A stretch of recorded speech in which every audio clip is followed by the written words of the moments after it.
Welcome everyone to Atlanta Soul's second home game of the inaugural season of the Premier Ultimate League. Thanks for being here. I'm Jenny Choi. And I'm Yusuf Abdullah. And we're so excited to be here on this beautiful day. Conditions are pretty good here. It's sunny with a little bit of a breeze. We also welcome Nashville NightShade to Atlanta. Big shout out to them for being the very first women's pro team in the country last year, inspiring a huge movement around getting this all off the ground. This live broadcast of the Premier Ultimate League is brought to you by Spin Ultimate. Spin Ultimate providing custom team jerseys and uniforms and ultimate apparel since 2007. Visit Spin on the web at spinultimate.com. The Discraft Ultrastar is the official disc of the Premier Ultimate League. Discraft, the world leader in disc sports. So we'll be getting started in a minute here.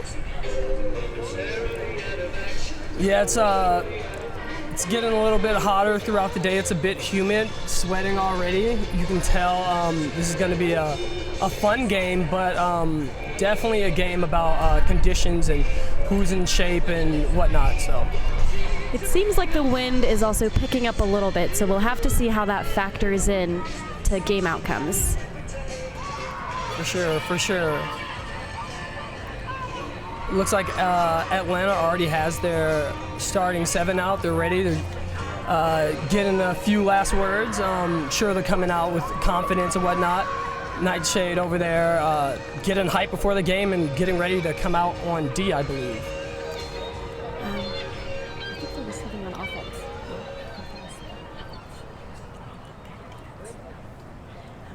Actually, I believe that the Atlanta Soul will be pulling to the Nightshade, who will be starting on offense.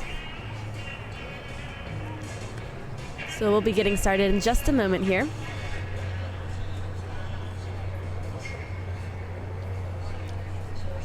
It's really exciting to see these two Southeast teams play. I'm sure a lot of them interact with each other a lot during the club season. During the summer and during college, a lot of them know each other very well, so it'll be a really exciting game and a fun-filled game for sure. Lots of spirit, and for those watching at home, expect a lot of big plays being made, so we're getting ready for that. Absolutely.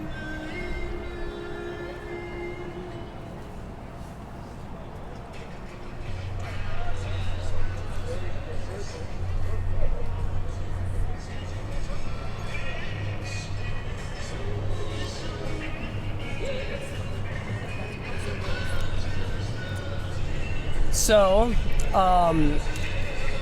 the game consists of 4 quarters, 4 12-minute quarters, and they're on a field that is 80 yards long, 40 yards wide, and the end zones are 20 yards long as well.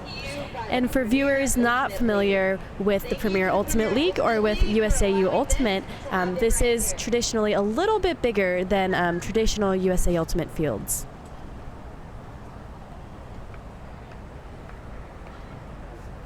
So we'll actually have to see if the field dimensions impact player fatigue because there is a longer way to go in order to score in the opposite end zone.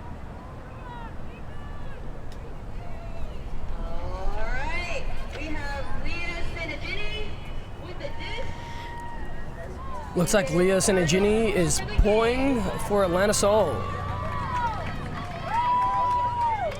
It's a great pull. On offense, we have number 23, Liz Barnes, starting. The pass to number 2. And Katie Franco with the run through D. And she's famous for those. Here we have Leah Sinagini starting with the disc. Kay Woodhurst now with it to Shani. Atlanta Soul doing a great job of getting the disc started early, and a great hand block. Great hand block by number 9 on Nightshade. Number 23, Liz, starting with a good throw to number 2 on Nightshade. Number 22 on Nightshade with the disc, a good inside flick. It looks like Soul is forcing backhand. And there's a call on the field. I believe it's a pick call.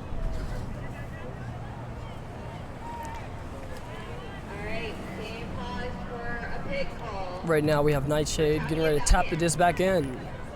Disc coming back in on 0. Both teams doing a really great job of getting the disc moving. And it looked like calling right, number 12 on Nightshade, throws a disc, but there is another foul call.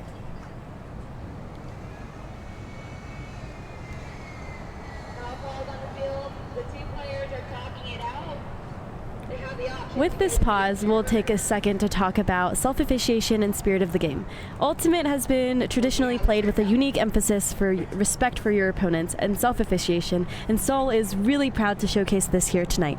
The observers, who you can see on your screen in green, sponsored by USA Ultimate, are making some important active calls, like whether the disc is up or down, players in or out, and enforcing time rules. The players are responsible for making their own foul calls, or the pick call as you saw earlier, and have a limited time to discuss. Players and observers will also be demonstrating WFDF, WFDF hand signals to help communicate the calls to players on the field as well as the fans. Now we have Nightshade here in the middle, and throwing a backhand, but Jin Lee with a great D and running down on a huck, but Nightshade gets it back. A D by Colleen Wright. So Wright and Matsunaga really trading Ds here, and this has been a really exciting first point so far. We'll have to see if both offenses or either offense will be able to clean it up. And Liz Barnes with a great backhand huck in transition. We have number 9 on Nightshade with a backhand huck right to the end zone to score. 1-0 to hold. And on this first point, it looks like both Seoul and Nightshade were struggling a little bit to find that flow on offense. We'll have to see how they are able to transition and make adjustments throughout the rest of this game. That was some great D by Atlanta Seoul there. They had the opportunity to score, but they didn't punch it in. But it still shows that they're coming out running and they're ready to fight back. So it's gonna be a good game.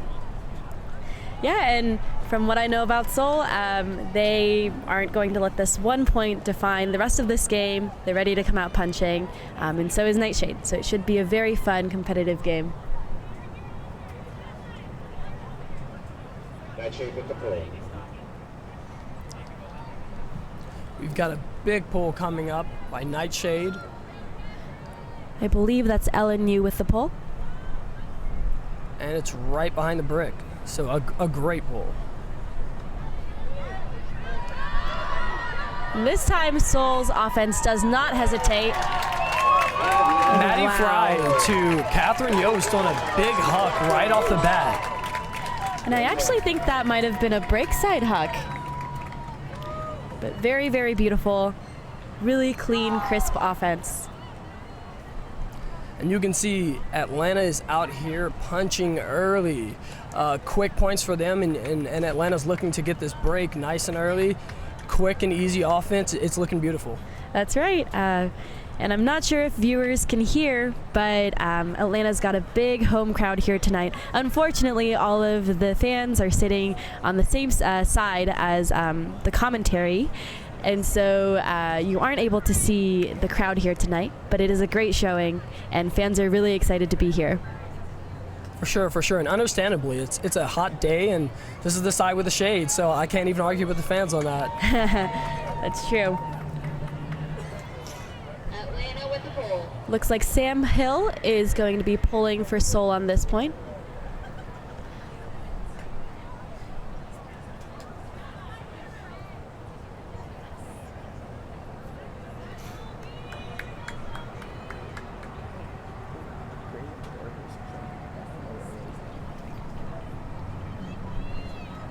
And here we have Atlanta with the pull. That's a great downfield pull. We got Atlanta getting out early. nice big flat marks. And now it's looking like it's backhand. Nightshade number 21 with the disc. They are well past the half.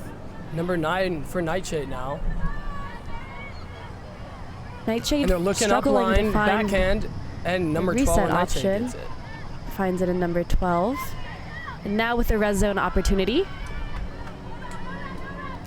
It's a nice dump to number 9 and back to number 12 on that sideline where Atlanta's hoping to trap them.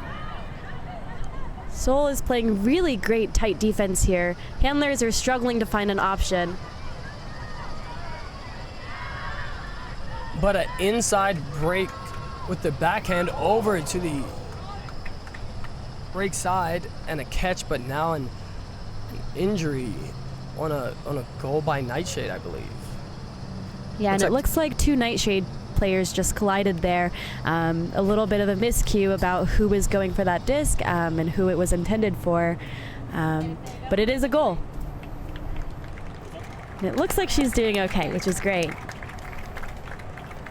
Yeah, you can see in that replay that they really collided pretty hard. So let's hope she's okay and get this game going. Yeah, that's a great low grab. I believe it was Brielle Leclerc for the goal.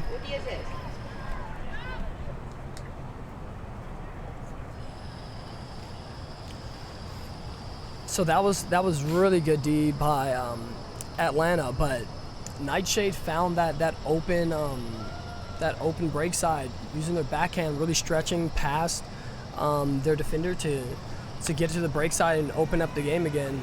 Forced the defense to kind of rotate and opened up another open side throw. So yeah, and you know, Yusuf, it just is so hard to play defense for so long in the red zone. When you get that close, it's really, really hard to shut down your individual matchup. And Atlanta Seoul did a great job of keeping Nightshade contained for a while there. For sure, for sure.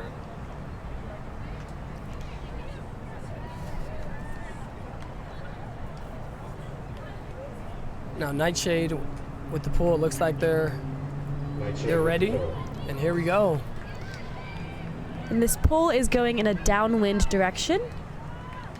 Fielded out to Kate Woodhurst, to Leah Sinigini. And Leah Sinigini, great with her left hand.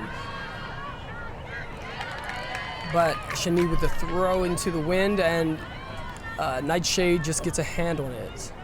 A little bit short of a throw. Looks like Sinigini's doing a little bit of a flatter mark here. And Shani with great defense to stop the upline, but an open downfield throw. Great dump defense. Nightshade number 11 with it, the flick throw, but great D by Katie Francho. And you can see that Sinigini really wants to put that huck up to her, but makes a really great choice. Jimmy with the inside flick, and then Leo with the lefty backhand to Shani Crawford, who gets it back and secures the point.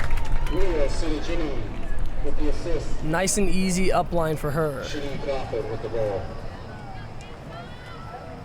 You can see in the replay, Jimmy does a great job at moving that mark, and Leah just with a great upline to Shani, who just burns that defender and gets a nice easy throw up line for the score. Atlanta Seoul.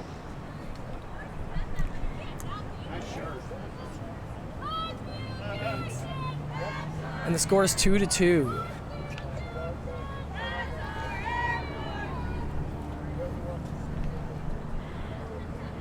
We'll take this opportunity to introduce another one of our sponsors.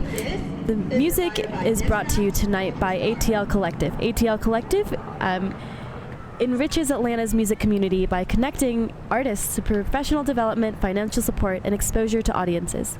Learn more about upcoming events at www.atlcollective.org. Great, and you can find that on Spotify as well, so check them out for sure.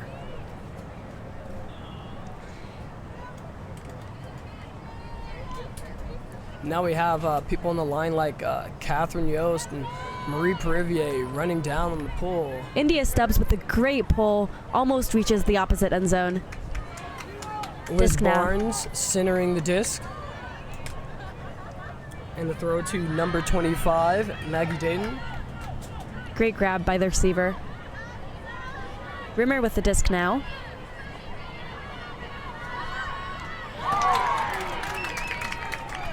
And a D by Atlanta Soul, but there was some contact there.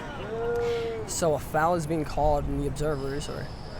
Yeah, great play there, but I think the Nightshade player is saying that she had possession of the disc.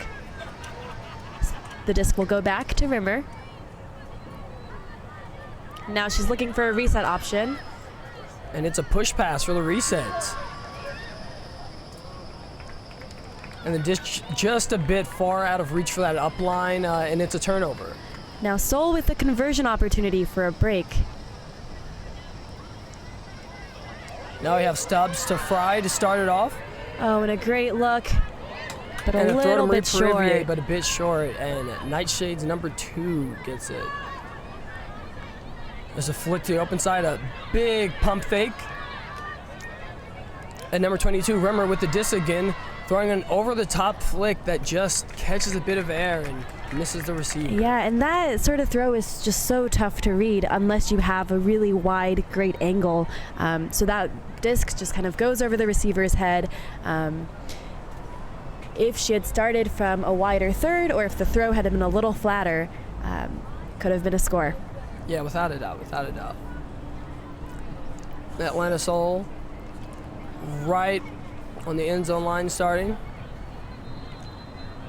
And a swing backhand to the break side to Catherine Yost. Back to the middle, it's India Stubbs.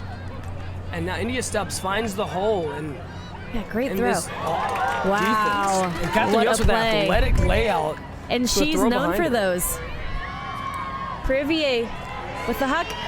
Oh, that wow. was a great effort by Maddie Fry. Marie Perivier with a flick huck out into space, but just out of reach. And Fry, she's known for those. But the disc just slips off her fingers. But a great bid by her nonetheless. Oh my gosh, it was amazing. There's another stoppage here.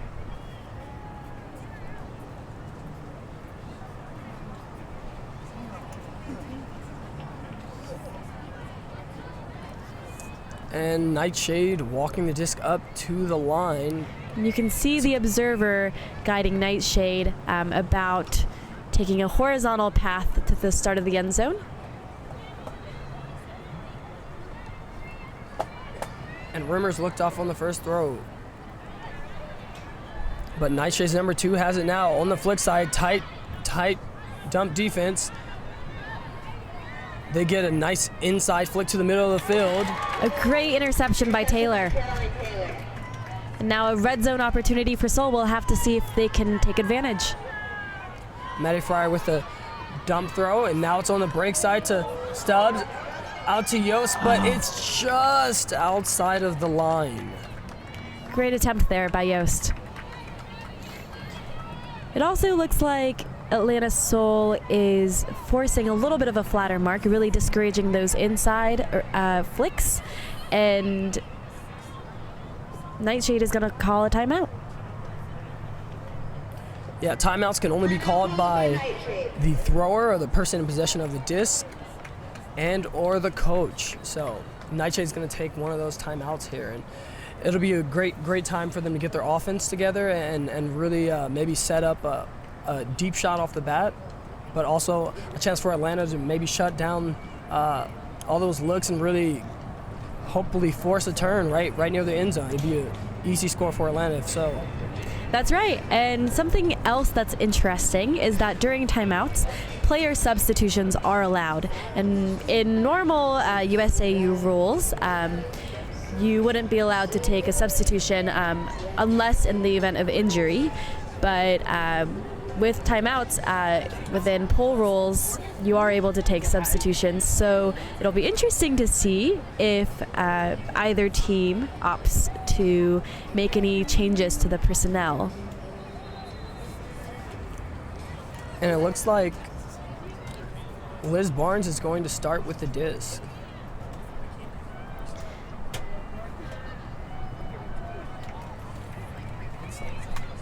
Looks like both teams have made some player substitutions.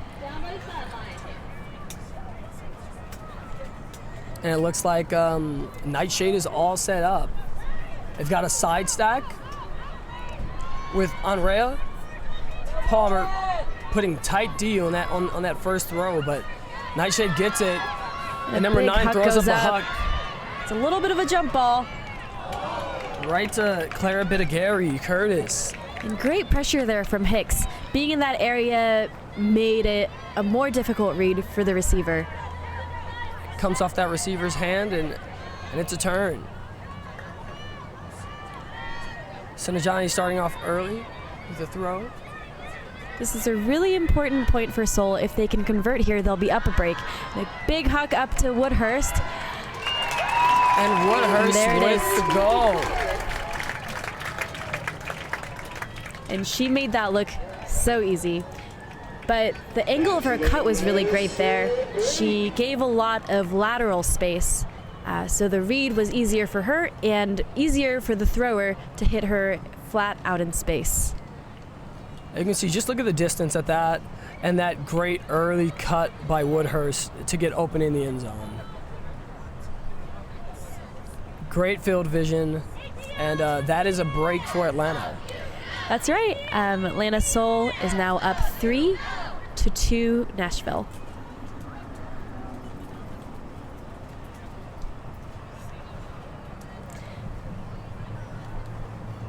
So, Yusuf, do you think there are adjustments that either team can be making right now? I do. It looks like Nightshade is really loving those unders right now, and even though Atlanta got that break, if they can get a little closer on those unders, I think Atlanta has the ability to really get big in the air. So if they can force them deep a little, I think they turn get a few more turns on the unders.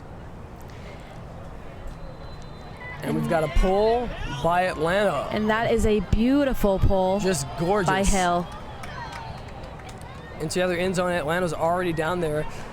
Barnes with the disc. Right on the sideline, flick side. And you have Bidigari Curtis with the disc now, looking for a backhand around, and she gets it. Emmerich with a great seal. Ooh, and Nightshade with a throw just behind their cutter. And that's a turn.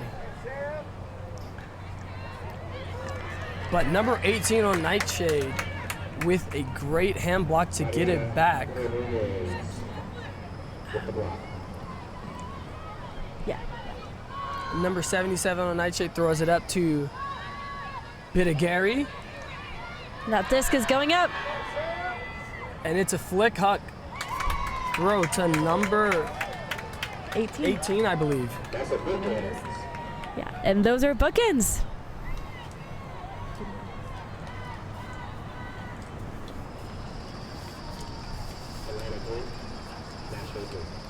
Unfortunately, on our player spreadsheet, we were not provided with who number 18 is, but great bookends by them nonetheless. Great bookends, for sure. Very athletic plays.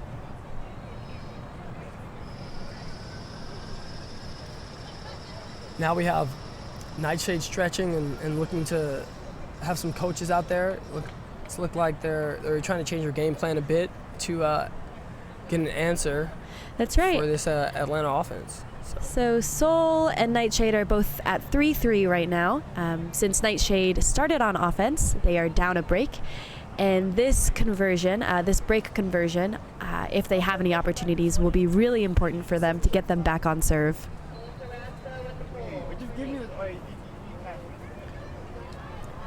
Number 11 on Nightshade with the pull. There are 1 minute and 30 seconds left on the clock. And Shani with a sliding grab on the open flick side And a big throw by Matsunaga to Hicks. That found an Atlanta Soul receiver. May not have been the first one, but second one running right behind, and they get a great catch. And Seoul has been getting aggressive these last couple points with those deep shots, and they've been working in their favor. Yeah, for sure. I think that's a difference in the game that you're seeing between Seoul and Nightshade right now. Off the bat, Seoul's really using their throwers' ability to exploit the deep space, and they're getting great cuts nice and early out into that space to make really quick plays and rest their offense so their defense can just come out kicking over and over again.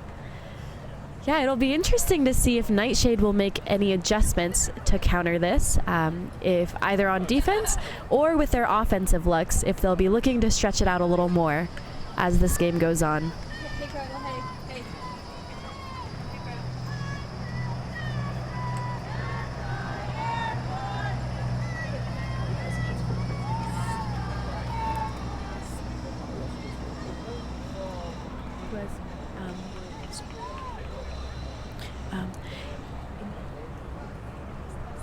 So it looks like India Stubbs is getting ready to pull for Atlanta Soul. There are 1 minute and 17 seconds left on the clock. And you have an athletic player like Catherine Yost running down on that pull nice and early to guard one of the captains, Liz Barnes. And that's a great matchup. They're both very speedy. Oh, big huck by Liz Barnes. Oh, and there's double coverage. D. Yes, double coverage there from both Taylor and Perivier playing help D. There is going to be a stoppage. I believe it's a foul call. And you can see that huge huck going up. And number 99, Perivier, just pouncing on his disc nice and early, but you can see there may be a hand on the back there on the Nightshade player. Yeah, it's hard to say unless you're actually on the field. But Perivier and Taylor teaming up there. And the disc will go back to Barnes. As I was saying earlier, the Barnes-Yost matchup is a really great one. They are similar styles of players, very speedy, very aggressive with the disc, always moving, similar statures. Oh, and that's a timeout, or that's a... End of the quarter right there. That is. One interesting thing about the PUL is that even though the quarter time may run out for the first 3 quarters, they finish that possession. And it's not till the last quarter that they have to beat the buzzer to get it into the end zone in order to get that score. So, a great first quarter, a lot of great Ds, a lot of great plays. Yeah, and a little bit of disorganization from both sides. The offense looked a little bit funky from both teams to start, and it looks like teams are starting to clean it up, so we'll have to see what adjustments are going to be made throughout the rest of the quarters. We'll get started here in about a minute. And Nightshade is relying very heavily on players like Liz Barnes, Claire Bitta-Gary Curtis, and even Colleen Wright. Yeah, Colleen Wright and Sierra Rimmer. You're seeing a lot of these players get majority of the touches, majority of these unders, and it'll be interesting to see how long they can keep that up.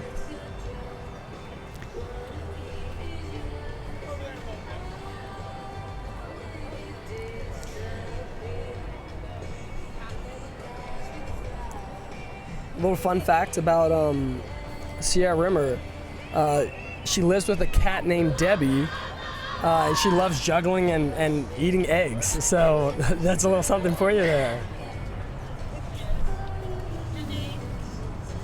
And as we continue, we'll continue to share fun facts about these players.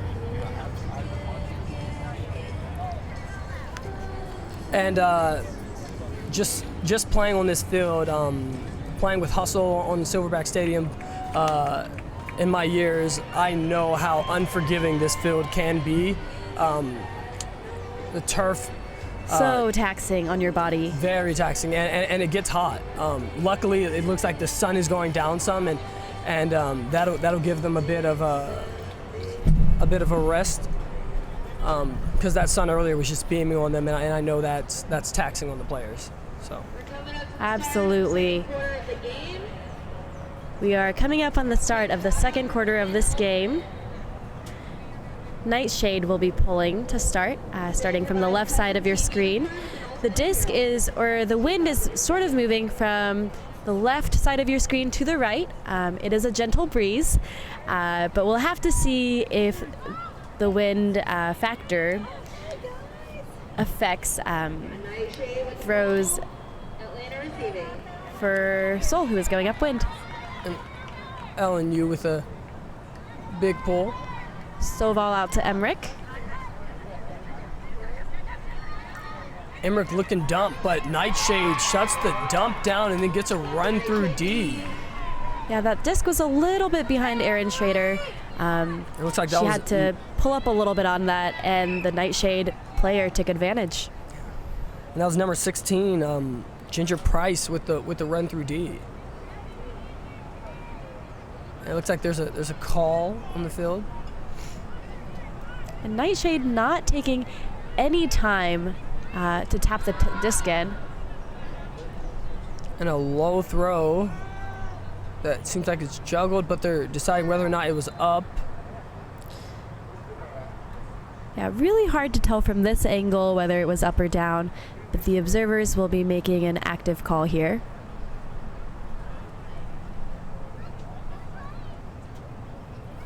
And it looks like we have NightShade in an interesting set here. 3 people in the back, but it looks like a vert stack as well. That's really interesting. You don't see that a whole lot.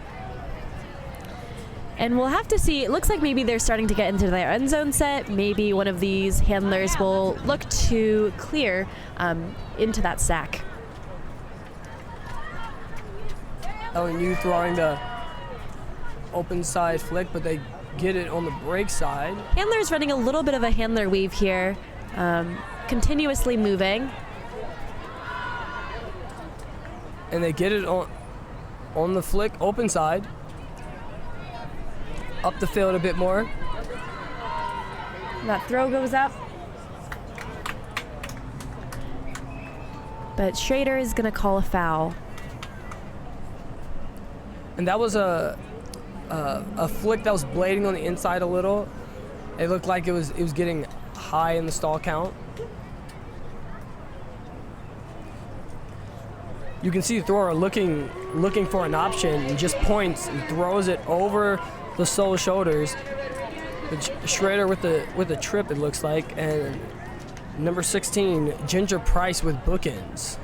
And Rodriguez with the assist.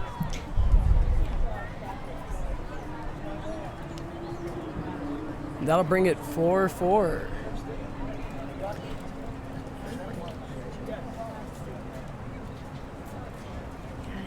NightShade with a break. So now Seoul and NightShade are back on serve. 4-4 with 9:48 left in the quarter.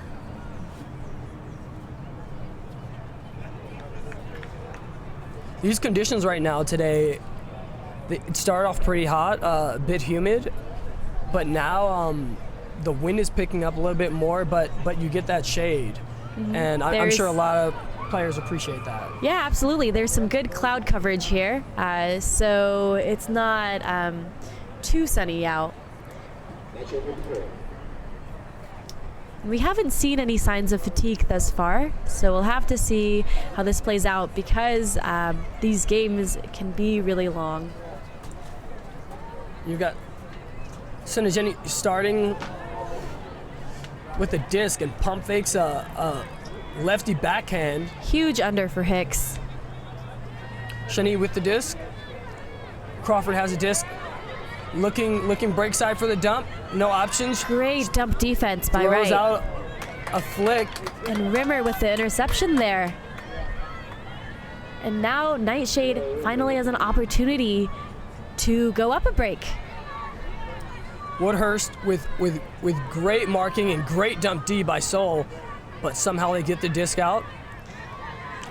Soul is still, Palmer with a great D there. Soul was forcing some floatier throws, some wider throws with that flat mark. And it gave Palmer a chance to make a play on that disc. But unlucky. The disc just a little bit inside on the flick and is turfed. Now we're on open side with Nightshade with the disc. They have 3 handlers back. And still we continue to see Nightshade not pushing the deep space too much. They're relying a lot on handler swings, handler motion, as well as under throws. And Nightshade doing a really good job at working the break side, but Palmer again not letting that high with release her backhand second off. D of the point. Senegini starting with the disc. It looks like a little bit of miscommunication there between solo players. We'll throw out in his space, but 2 players there, not sure exactly who it was for, but it is a turn, and Rimmer picking the disc up. And a little less than half field to go. Looks like Nightshade already went into their end zone set. And you have Sophia Lima starting as her dump, going up line, gets the disc, but there's a call. Yeah, another stoppage here.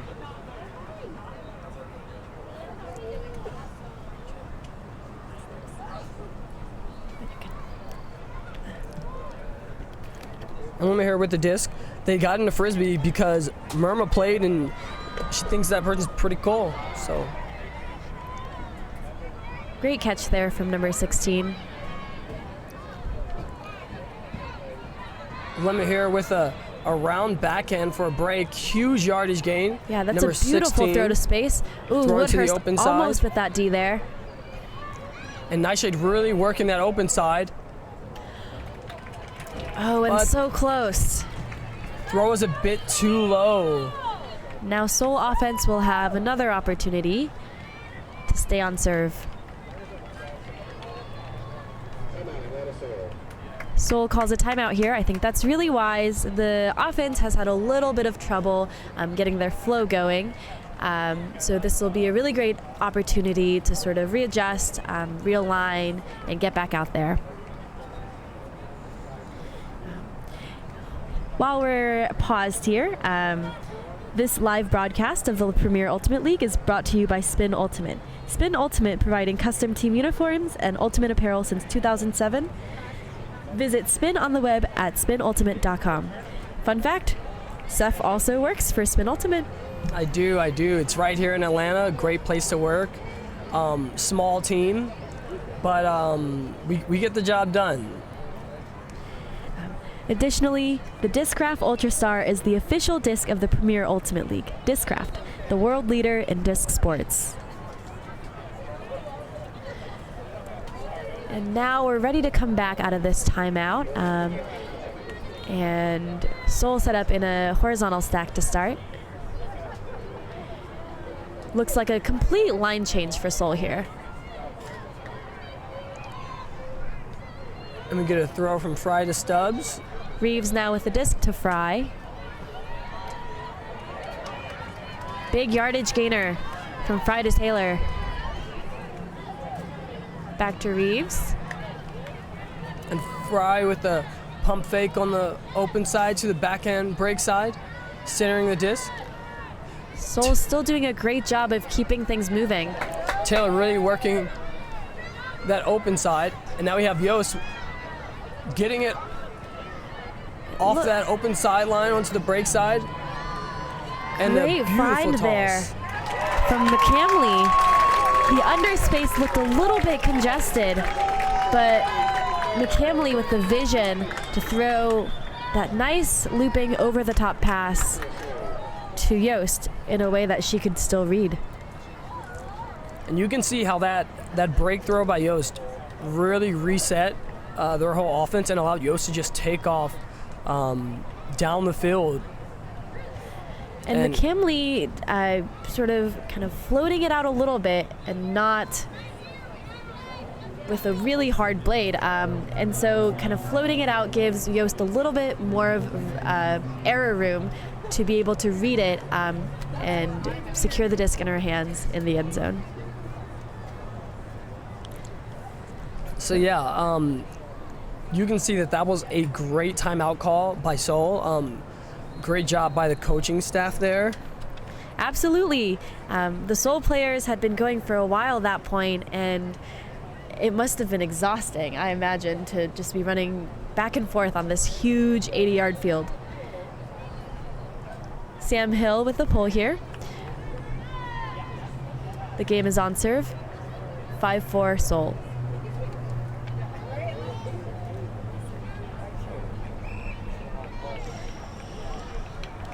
And it looks like there's a call on the pull. Maybe in offsides. So Nightshade will get to walk the disc up.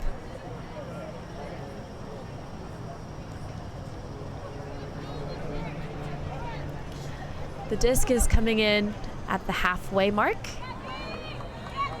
Right with the disc. And that's due to that offsides. Leaving that line a bit early on the pull. Seoul running a 3-person trap cup here. But a big hole in there. Rimmer is found open with a throw to Bidagary Curtis. Yeah, it was difficult because Nightshade was able to keep that disc moving so quickly. It was really difficult for the Seoul defense to readjust, especially once you've broken out of that cup initially. Really, really hard to catch back up with the offense because you center so many defenders right near the handler with the disc. Yeah, just a big gap left over there. One of the Nightshade players runs through and just takes Schrader away. And just all that space left there for Rimmer, who was just begging for that disc because they were so open, and they really used that easy backhand to get a nice score. So good job by Nightshade recognizing the space and recognizing those open players.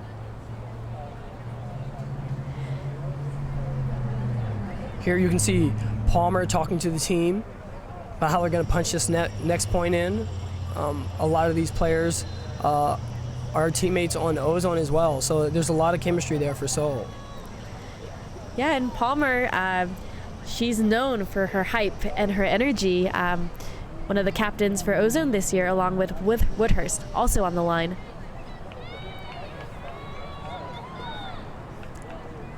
We have Woodhurst receiving the pull to Sinigini, and with the lefty flick huck off the bat and a bid.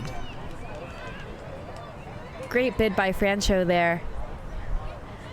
And Sinigini is known for her powerful lefty hucks. Oh, and Woodhurst just reads the lane for a great D. She was able to do that without any contact. Really smart play there.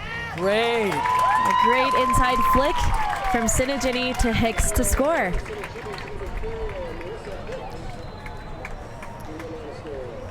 And really fast movement by Seoul right off the turn. Big pump fake by Woodhurst to get that defender to bite. Shani open on the under.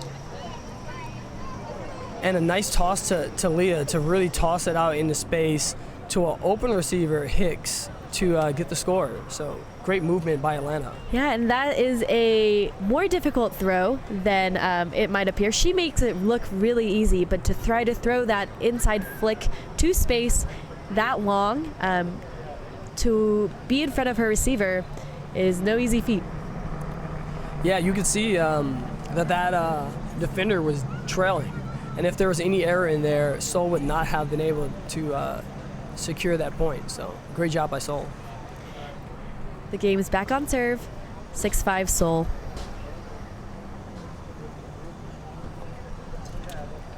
It looks like we have Atlanta getting ready to pull his disc. Looks like India Stubbs with the pool here. Yusuf, do you have any fun facts to share about her? Well, Stubbs is an Atlanta native, going to the Paideia School. Very, very successful ultimate program they've had, starting players off very young. The whole family's decorated with awards, all in the sport of ultimate, and amazing to see her out here playing. Yeah, India, a coach at Paideia, and a graduate of Harvard, I believe, and her school's Callahan nominee when she was in college. NightShade with the turn, yes. And Perivier to Fry. Sol with the break opportunity here, but a miscue is going to lead to a great D by Abby Hewitt.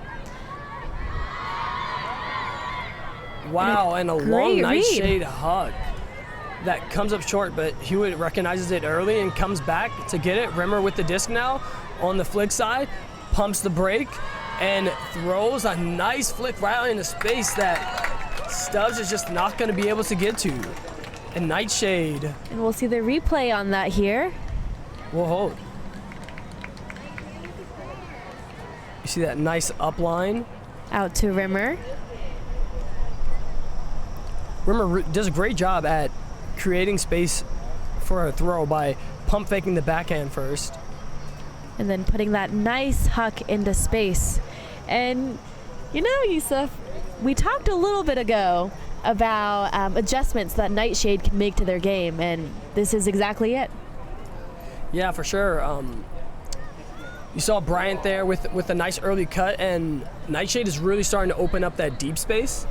And they're hucking the disc a lot more, which is going to make it a lot harder to guard them on those unders now that they're a threat in the deep space. So, good work by NightShade.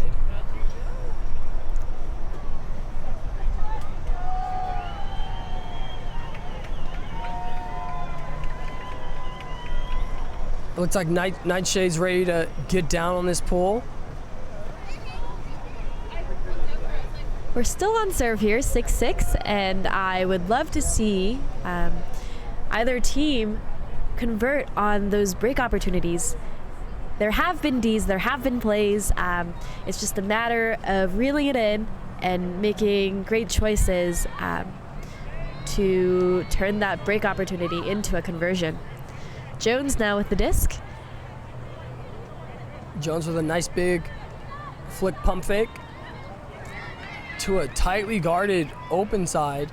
NightShade player right on Travellini.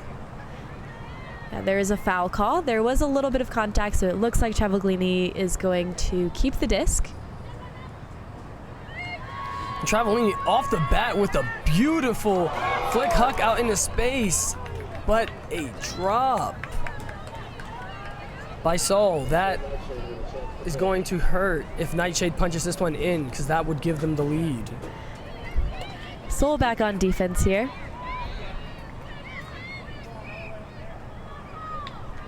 And a timeout call by NightShade. I think this is really wise. This is a critical moment. There are about 3.5 minutes left on the clock, and NightShade has an opportunity to take the lead here. Yeah, NightShade, maybe they'll learn a thing or two from Sol earlier with that timeout to punch in a goal. That's right. We saw Sol capitalize on that timeout earlier, so it'll be interesting to see what kinds of adjustments NightShade can make as well. And NightShade already quickly, looks like they're throwing out their offensive line, getting that defense off, since you can sub off people. And they're throwing their O-line back on. The disc starting with Barnes here. You can see a lot of their high-impact players. Liz Barnes, Colleen Wright, Sierra Rimmer, backfield near the disc. So it'll be interesting to see what kinds of roles they'll be playing on this point. Yeah, and looks like Atlanta Sol is forcing flick.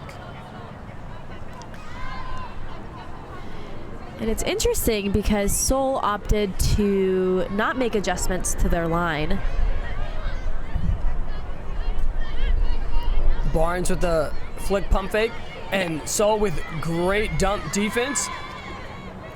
And Barnes tosses it out into space. Yeah, and you know, Emmerich just made it really tough for Barnes there, making that big flat mark, not allowing her a lot of options, really using the sideline. Schrader with a great grab. Schrader's known for grabs like that. I watched her play at Worlds, and that's just one of the signature things that she does, big ups and just aggressive grabs. That's right. I believe her nickname is Air Hen. There you go.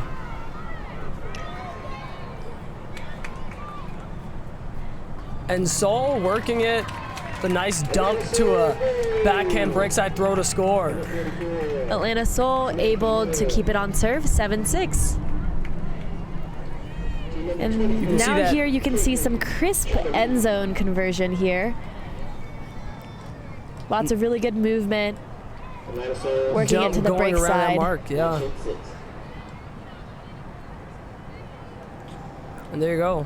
And that break side is so hard to guard when you get that dump reset to the break side. Yeah, great job by number 44, Samantha Hill, on coming around on that break side on the dump to really open up the field for her team. Yeah, and Samantha Hill is not someone that you typically see in the handler space. She is a rock star downfield, but also has great throws, as you can see, able to really dominate the field with her crisp break throws. And Senegini here looks like she's going to be pulling down to Nightshade, 7-6 with 2 minutes and 42 seconds to go. Sol is up. Yeah, and I believe they're still on serve here, so this is a break opportunity for Sol. They can get in the lead by converting this break opportunity.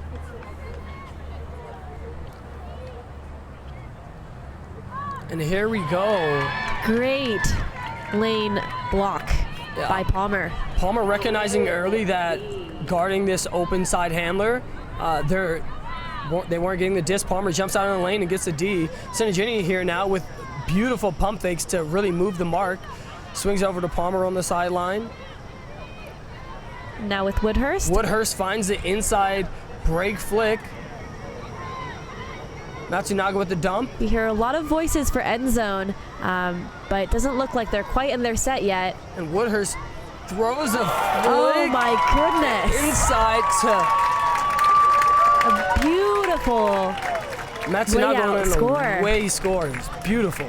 Jimmy with the score. The assist from Kate Woodhurst. And you know, for a second there, Yusuf, I was a little worried because their end zone was not looking crisp, but Jinmi Matsunaga making an athletic play there. Just beautiful. What a bid as well. For a second, I got a little worried that Nightshade player was going to get a hand on that, but they just soared past the hand, and Matsunaga with just an amazing play to get Atlanta up too. And Matsunaga doing a great job of keeping that disc inbounds. It was really close to the back line of the end zone there.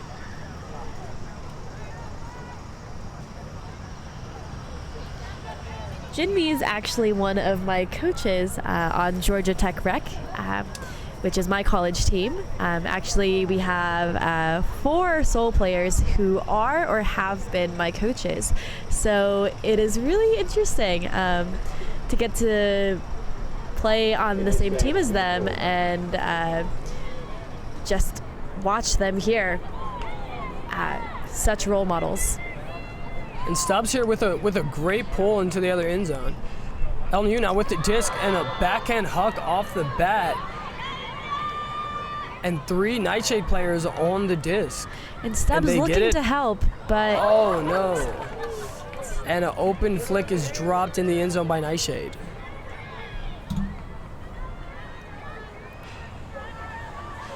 Sol with another opportunity here. If they can score this one, they'll be up 2 breaks. And Perivere with the flick huck. Beautiful throw. For streaking Taylor. Fry on the back end. Now a red zone opportunity and a quick conversion. Just a great play. Nice and early cut by Taylor, and Perivier recognizing that. Huge flick huck to her to really get the rest of Seoul just trailing behind, but still in front of these Nightshade players to convert an easy point. And Perivier doing a great job of putting the disc out in front of Taylor, who has vertical yards on her defender, making it really difficult for the Nightshade player to have a play. Perivier, one of the younger players on Seoul, maybe possibly the youngest player on Seoul. Definitely the youngest player on Seoul. Already 2 Worlds appearances. Yeah, and she just came back from a college nationals appearance with Athena, the college women's team at the University of Georgia. Yeah, fun fact about Perivier. She has 2 older brothers who also play in, even her father has been playing many years, coached Lakeside. Very talented family overall, and the disc skills of that family is just amazing. So she's had a lot of support playing, and that's always a plus in the game. So Hill with the pull, but it's going to land out of bounds. Here we have number 12 on Nightshade, taking the disc to the middle of the field, calling right with the disc. And number 23, Liz Barnes on the open side as the dump. And Seoul is running another junk set here, a 3-3-1 with Sam Hill in the deep space.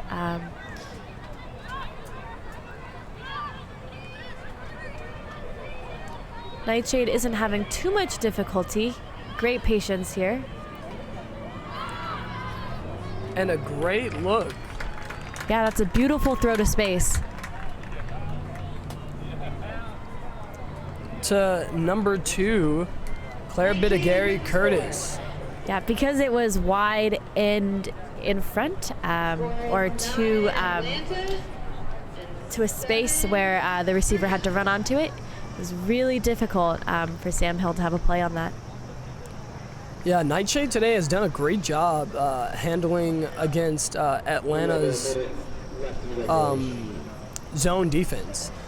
It's not too windy, so Nightshade, they've been, once they get on the sideline, you've seen them swing it nice and early in the stall count to the other side, and they're really creating big gaps inside that zone. And that way they're able to work it once they get in the middle to these wide open sides. So absolutely. Great job. Yeah, Seoul's zone looks have not been challenging Nightshade too much so far.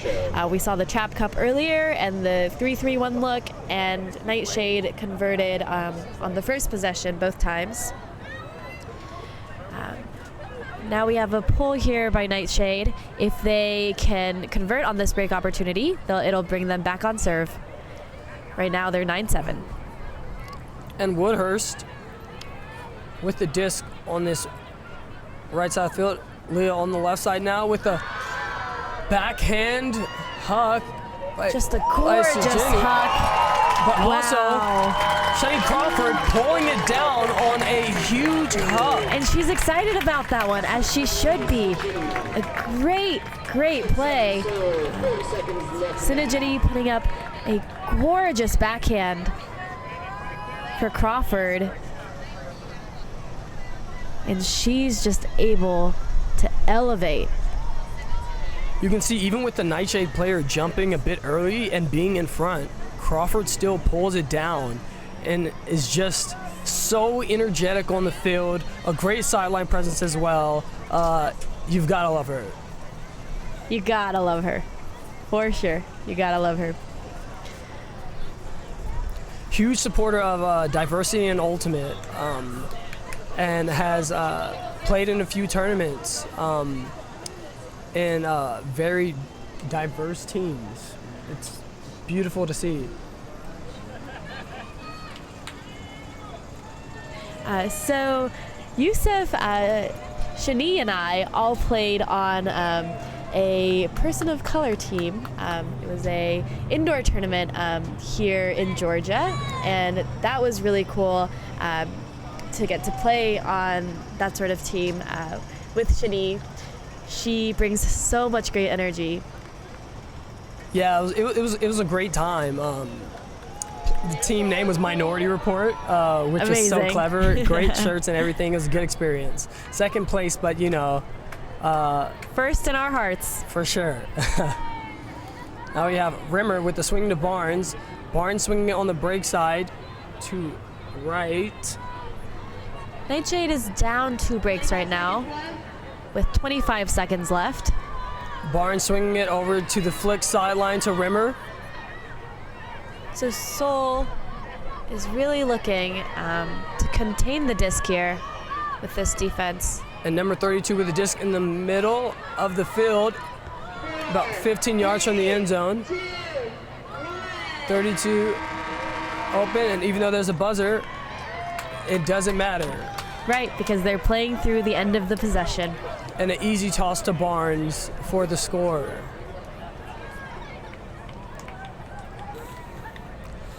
And that's the half. Seoul 10-8. NightShade. I believe that brings us to 1 break difference. It does.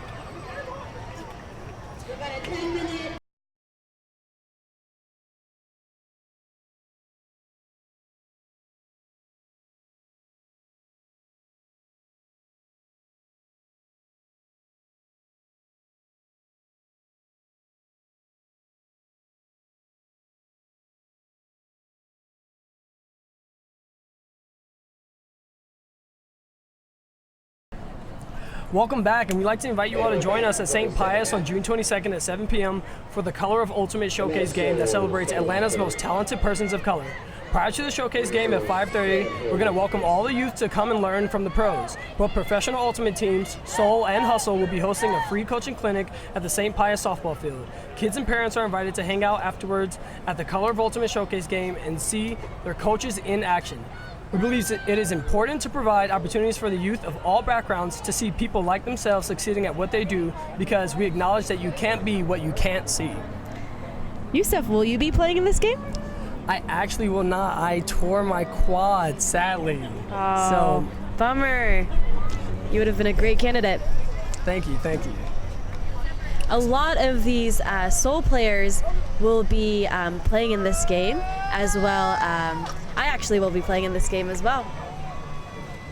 So we will be starting the second half with a pull to NightShade and actually a drop. So it is a turn. For those who don't know, if you pull the disc and attempt to catch it but drop it, it is a turnover. There's a stoppage on the field here. Looks like maybe just a pick call. In the meantime, this live broadcast of the Premier Ultimate League is brought to you by Spin Ultimate. Spin Ultimate, providing custom team uniforms and ultimate apparel since 2007. Visit Spin on the web at spinultimate.com.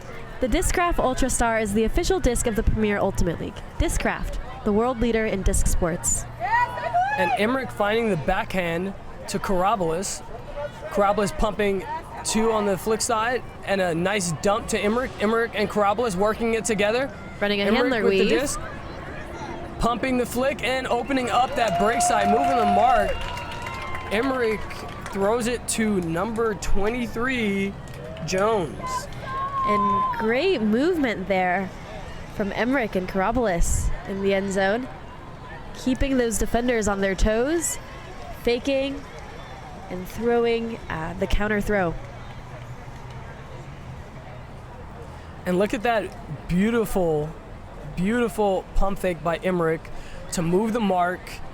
Then you got Karabalas going upline to take away that defender, and a little miscommunication there opens up all that break side for Emmerich to toss it to Jones. Yeah, Emmerich does a spectacular job of really selling that fake, not hesitating, really making the defender believe that it could be a plausible throw, and then she has a really easy shot to Jones. I think one great thing that Seoul did there that a lot of players don't get credit for, because they don't see anything being done, is the patience inside the stack. Absolutely. These Seoul players really holstered down the stack in the end zone. You didn't see a single person move outside of the set people that were designated to be working that end zone set. Really great discipline there from Atlanta Seoul. And now you have Sam Hill with a great pull to Nightshade. And her pull allows an opportunity for the Seoul defenders to get down on it.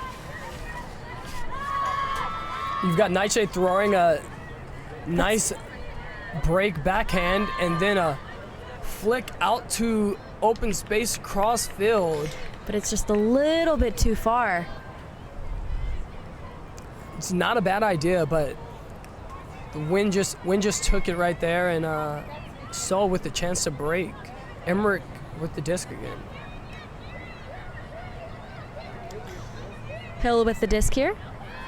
Open side, same third huck. And a nice box out. Great read from Travaglini there. Disc now with Stovall. Schrader with the nice cut to the open side. And you can hear the sideline calling for end zone. And it does happen, but maybe a little too late, and that defender gets a hand on that disc.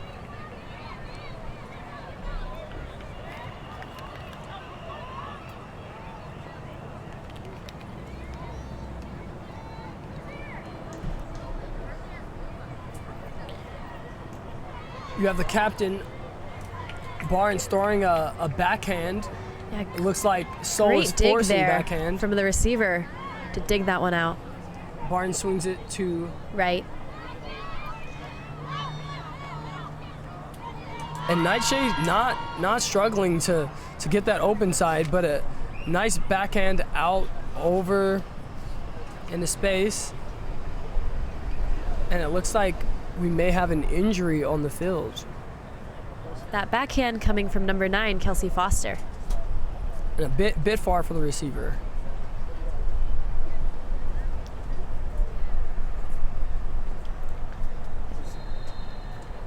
We're seeing a lot more of a Foster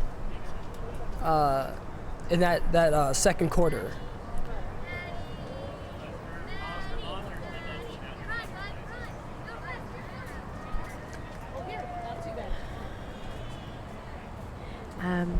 During the stoppage, we'll pause to say that the pole athletes are supported by Strive and Uplift, a strength and conditioning community that provides virtual programming and education to ultimate players worldwide, in addition to on-site services in their Seattle and Boulder locations. Learn more at striveanduplift.com. Also, after this game, please join Atlanta Seoul and Nashville NightShade players and fans to an after party at Georgia Beer Garden. All fans who present their hand stamp will receive a free 20-ounce beer or well drink and 20% off all food orders. It looks like Fry's going to give Stovall some help off the field.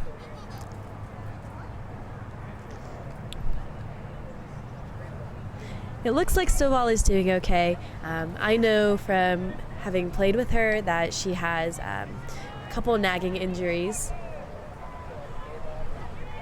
And hopefully we'll get to see her later on in this game.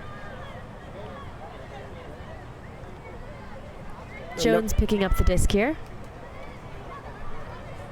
Starting on this closer side of the field, swinging it to the far side. Looks like Nightshade is forcing flick.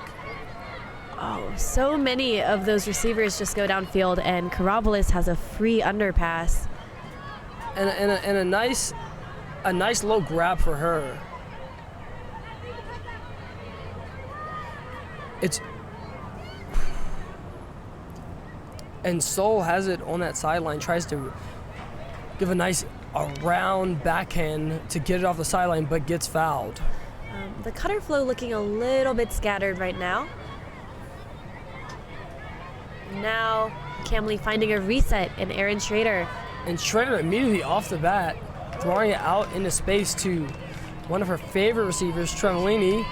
But that's a great D, help D from Colleen right there to see that throw. And there, Foster throwing it to number 7. Oh, and just wow. out of reach. What a play. Just slips right past her fingers a little too far. But again, Curtis so close on that one. Yeah, incredible athletic bid.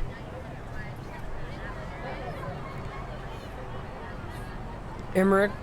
Seoul with some handler swings to start. And we have a backhand that just catches the wind on that break side and soars out of bounds. Yeah, Schrader is not able to get a hand on that one, and now Nightshade will have another conversion opportunity. And number 23, Barnes, with the disc. Wow, what an impressive throw. Yeah, cheeky backhand there, throwing it over Karabolis. And that is just an extremely difficult look, especially with the height difference there. Yeah, absolutely. That high release backhand is not something that you see as much with shorter players on taller matchups, but very impressive that she was able to execute that so cleanly.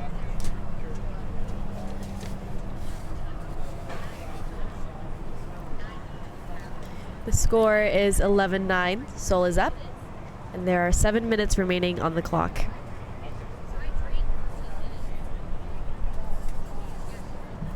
Feels like the wind is picking up a bit.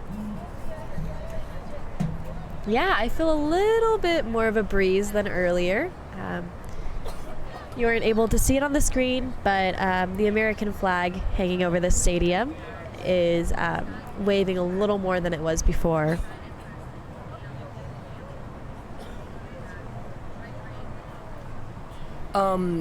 Speaking about number 23, Liz Barnes, she played for UTC for a bit with the men, I believe, in college, and then decided to revive their team Moxie in Chattanooga. That's right, and I remember watching, particularly last year, they had a very competitive game to try to get to regionals. Oh, and a beautiful offensive conversion from Seoul here. So clean, just working those unders until you can hit. Just Crawford hits a streaking Hicks in stride. You can see here that Seoul's doing all the fundamentals right. They're pump faking, they're moving their marks, they're working that open side, and Crawford with the beautiful assist right into space. Yeah, and just makes it so easy for her great receiver, Marissa Hicks, to run on to.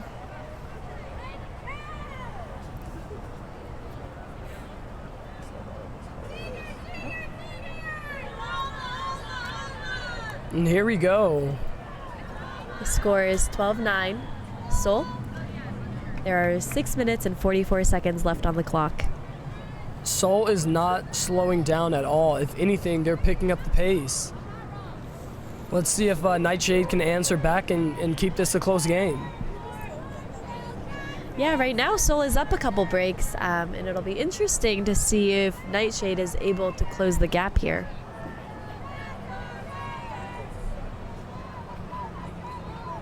And you can't see it on screen, but Atlanta Seoul with their sideline shenanigans.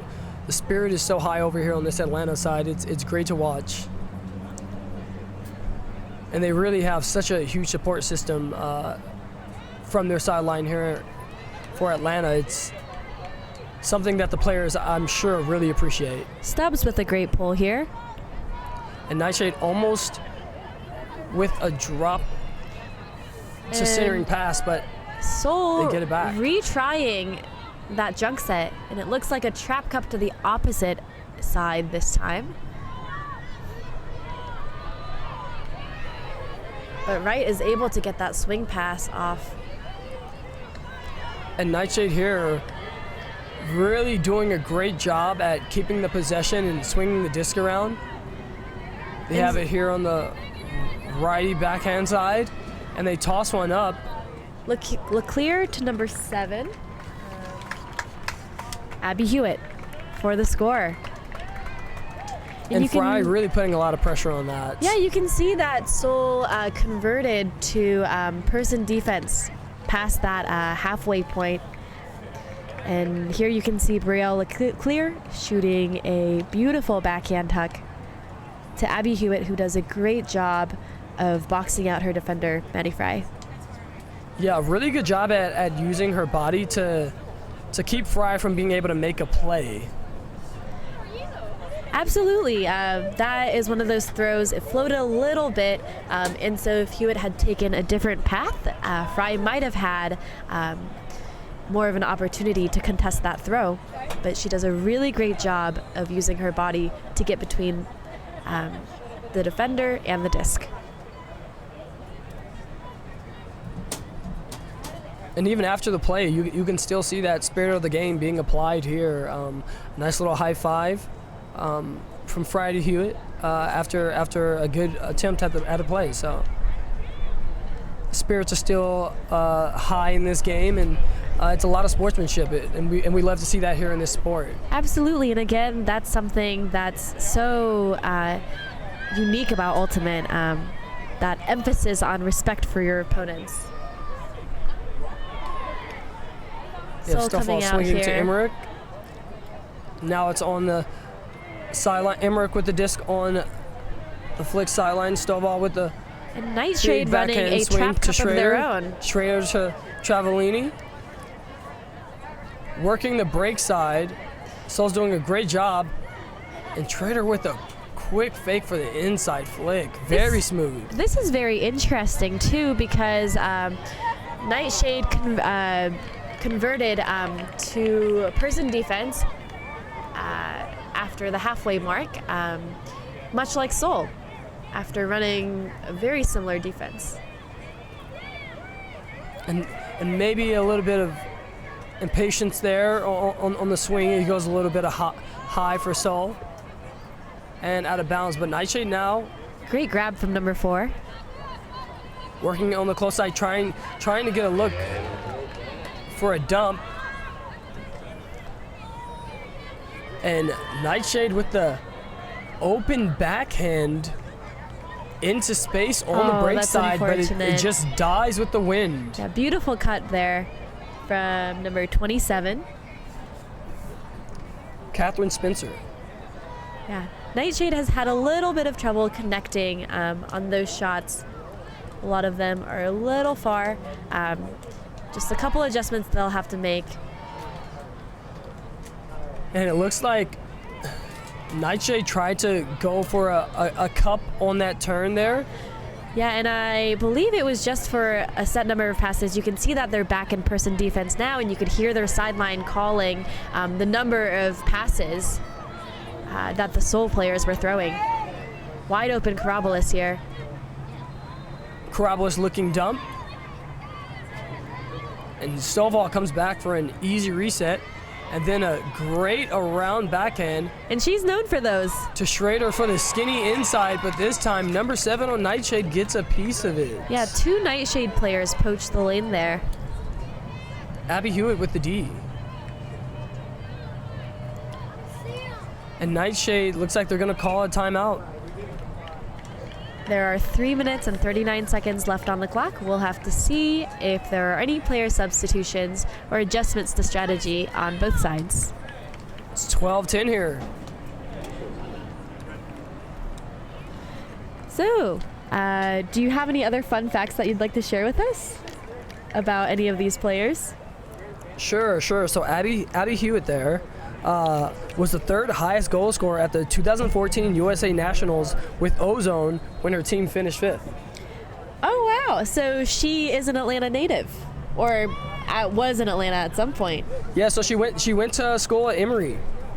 Very cool. Yeah, Emory University. And that's where she first learned how to play the game and whatnot. She captained Emory Luna, and she made the Southeast Region second team in 2013. She's had 5 USAU national appearances throughout her club with 4 different club teams. So she has a lot of experience, and she definitely deserves to be out here on this field. Absolutely, and you can see her experience shining through on the types of plays that she's making. And it looks like both teams have opted for a full line change. You can see that same Nashville handler set in Liz Barnes, Colleen Wright, and Sierra Rimmer. The same set they used when they needed a critical offensive hold.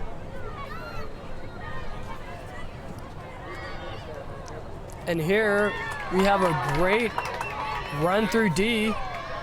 And Sajani immediately picking it up with a nice lefty flick to Matsunaga, open in the end zone.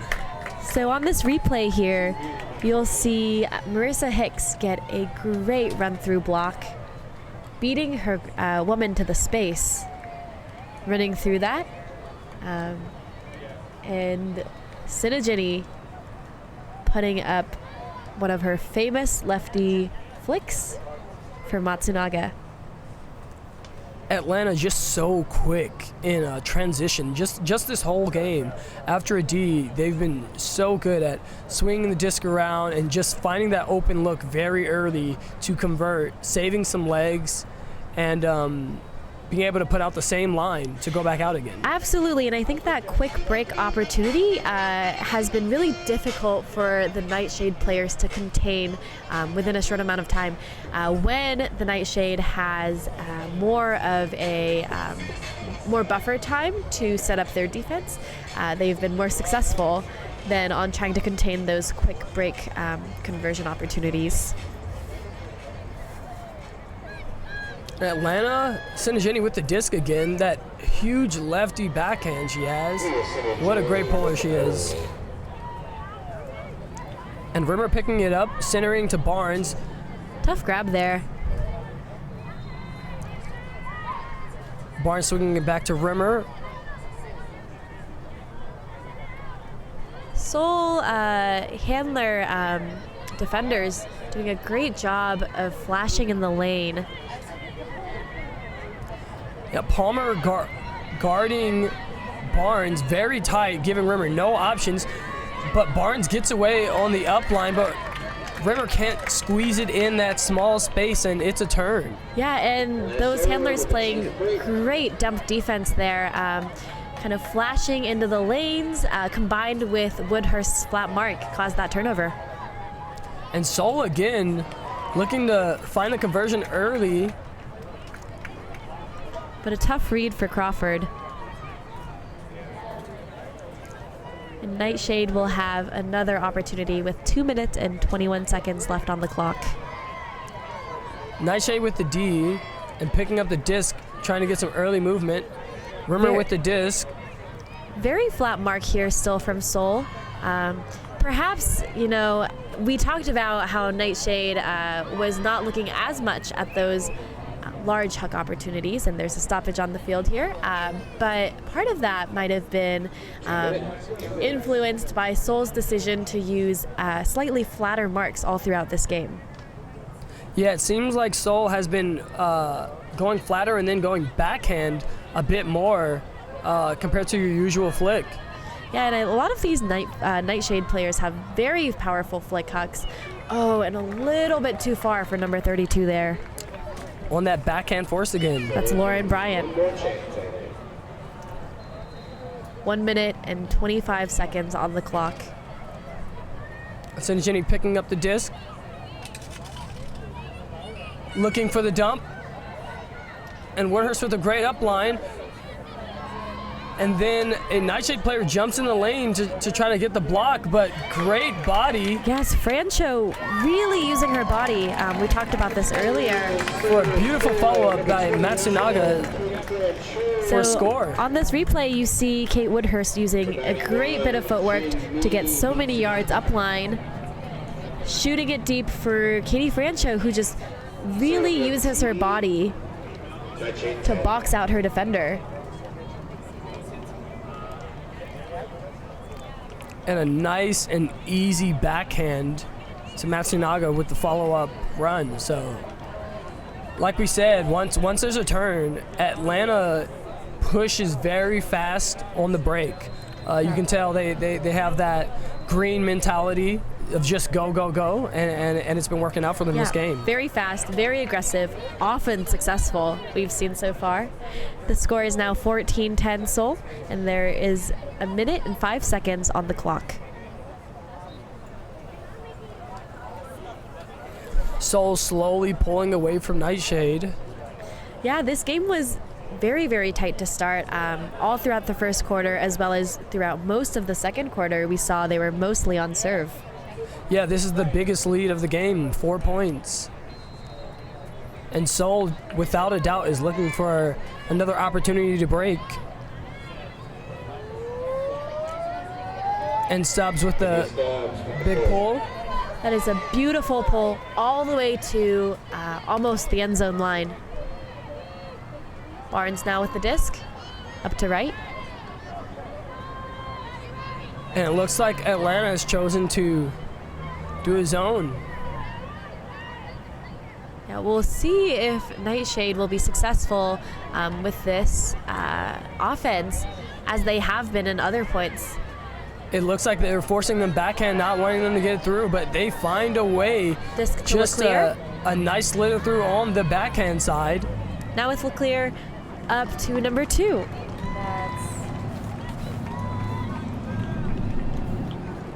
Claire bit of Gary Curtis with the score. She's been instrumental in this game for Nightshade. It looks like Seoul was able to contain and slow them down a little bit, but Nightshade has been pretty successful in most of their zone offense conversions.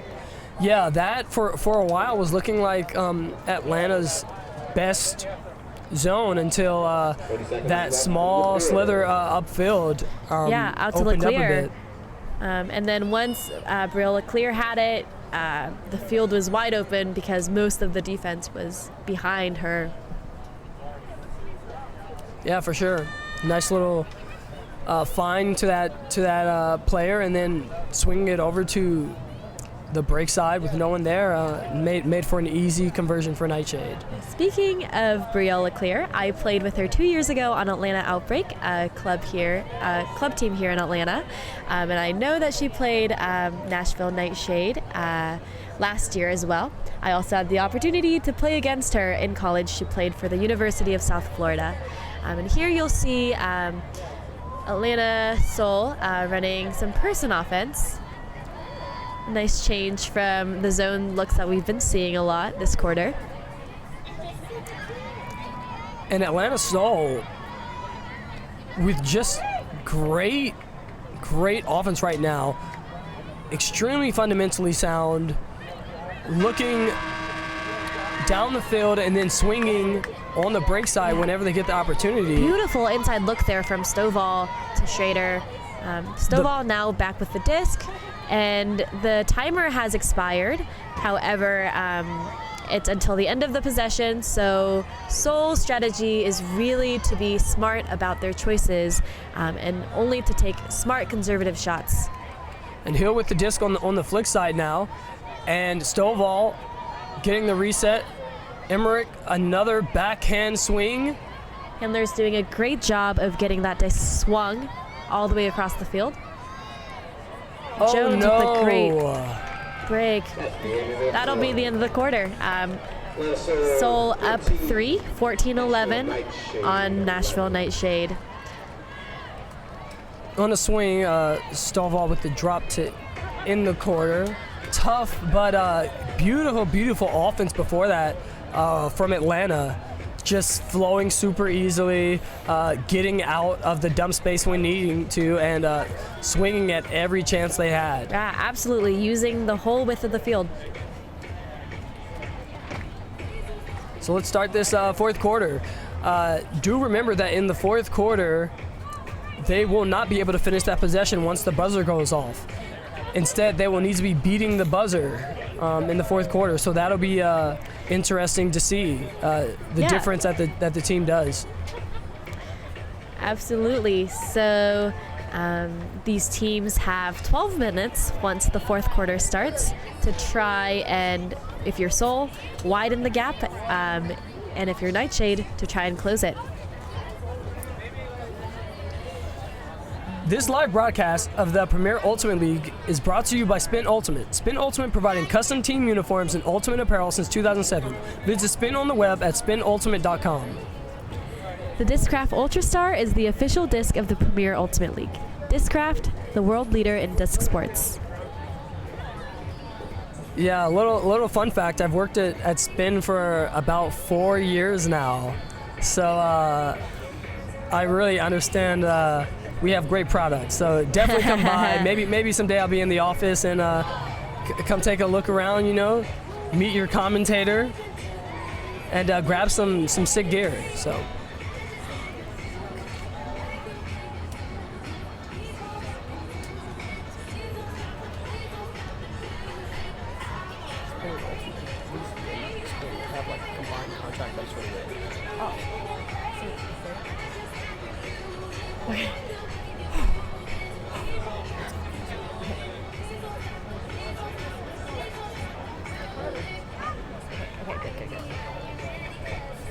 All right, so let's start this fourth quarter. We're ready.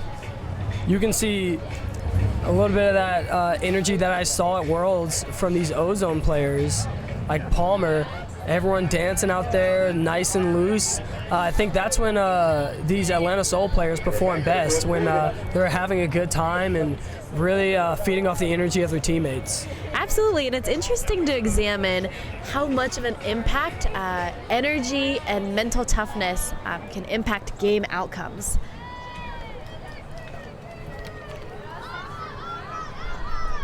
I'm sure this home field advantage definitely is playing into it for Seoul. Yeah, we've got all the fans out here in the stands cheering on Seoul. I'm getting really excited about the awesome plays that are happening on the field. LNU with the pole here. And the pole just barely lands OB, so it will be going to the middle of the field. Right at the brick. And the timer starts now, starting from 12 minutes. Jenny with a cheeky reset throw. to Woodhurst. All of the downfield cutters are a little bit far right now, making those under throws a little bit difficult, giving the defenders a little more time to catch up because those throws are so long. And a huge swing by Woodhurst to the break side. Great grab. And then a great grab by Jenny to break the mark right afterwards and get an, what I thought was open score. Looks like there's going to be a pick call. For those who don't know, very similar to basketball, a pick is when you're obstructing someone else from being able to make a play on someone, but in Ultimate, that is illegal. Huge bid by Woodhurst here, but it's a little bit too far. Early turn on the reset. Nightshade looking to convert this one and get a break. Here we see that Seoul is still forcing backhand, but it's a little less of a flatter mark. Really discouraging those reset throws from going off. And we see that it's a successful strategy. And Seoul will have another conversion opportunity. Woodhurst now picking up the disc. And Francho with a nice and easy cut and a really early in the stall count, recognizing that Matsunaga is running out into space and just throws it.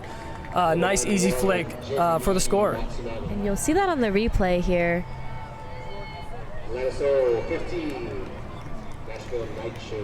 Francho recognizing that Matsunaga has a few steps on her defender, just puts that throw beautifully out in space. Absolutely stunning. Matsunaga went to Vandy. Yeah, she attended Vanderbilt University. We invite you all to join us. Super a staple for that program. Very, very high impact player. Showcase game. Matsunaga also played for Team USA U24 mixed, and they got gold in last year. So Absolutely. Jinmi is, I said this earlier, but Jinmi is one of my coaches and a huge role model. She works consistently harder than anyone else, just always putting in full effort, and it's really inspiring to see her ball out on the field. NightShade here, it looks like they're losing gas a bit. It's 11-15. Seoul's keeping that 4-point lead, but they're really going to have to dig deep if they want to bring this game back. Stubbs with the pull here. And Steph, you mentioned that a little bit earlier.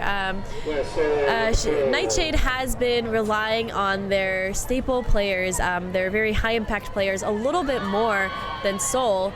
And you can see that fatigue start to set in. And that great interception from Fry. She's going to go get the disc back from McCamley. And now near the goal line. Up to McCamley for a smooth score. And here on the replay, you saw this interception, quick dish, and then she's off to try and go get the disc back. And like we said earlier, for Seoul, the name of the game has just been being able to move very quickly in transition. And that's something Seoul's done many times over and over successfully this game. McKinley also there with a great bit of footwork. She gets her defender to commit her hips and then takes that inside lane for what looks like an easy score, but is a very highly skilled score that she makes look easy. NightShade's coach out there trying to give a few tips to try to maybe punch this in, because that Seoul lead is climbing. Yeah, the score is 16-11. There are 10 minutes and 8 seconds left on the clock in this fourth quarter.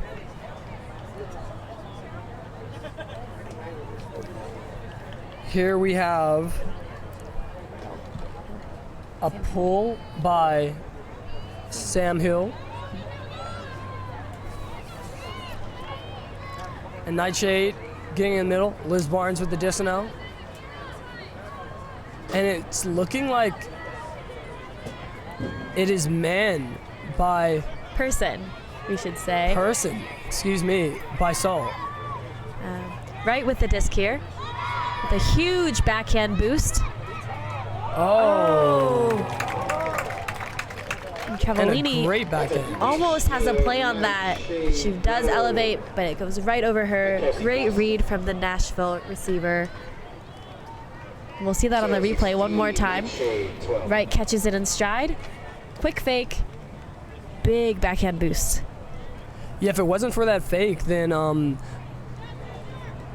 probably wouldn't have been able to get that backhand off. It really caused Emmerich to have to keep going up line to maybe stop that around.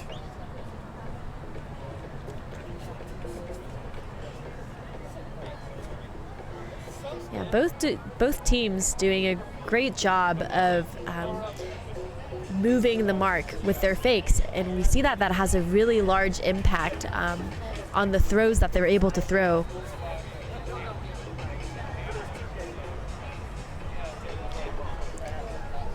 And it looks like we have NightShade here, Ellen Yu with the disc, who's played not only in women's but also in open division in high school and college.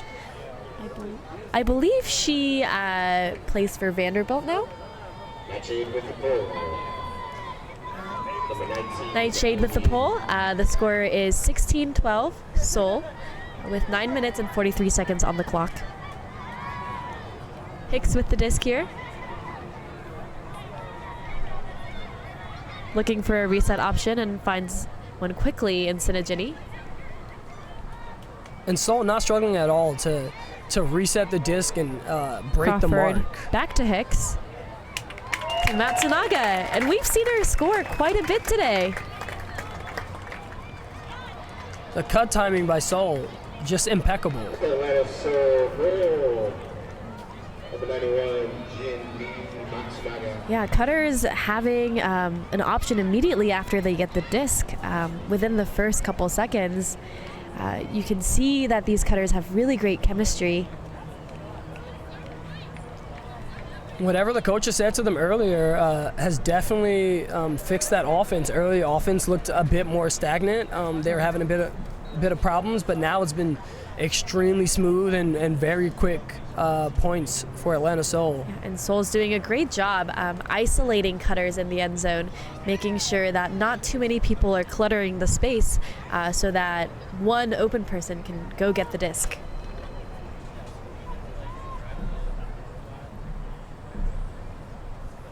And here we go, Nightshade, 12, Seoul 17 with 9 minutes and 20 seconds left.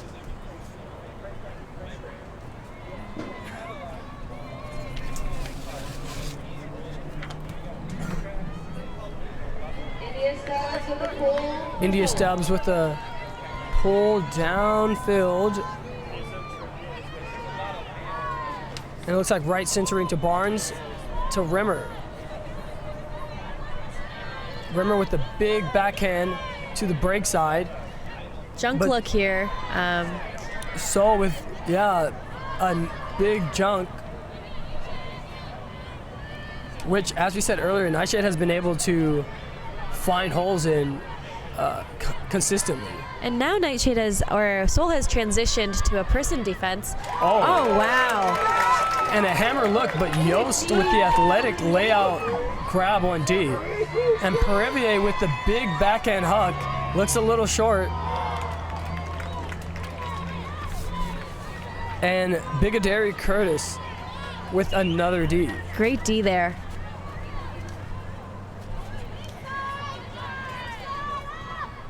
Nightshade not wasting any time getting the disc tapped back in.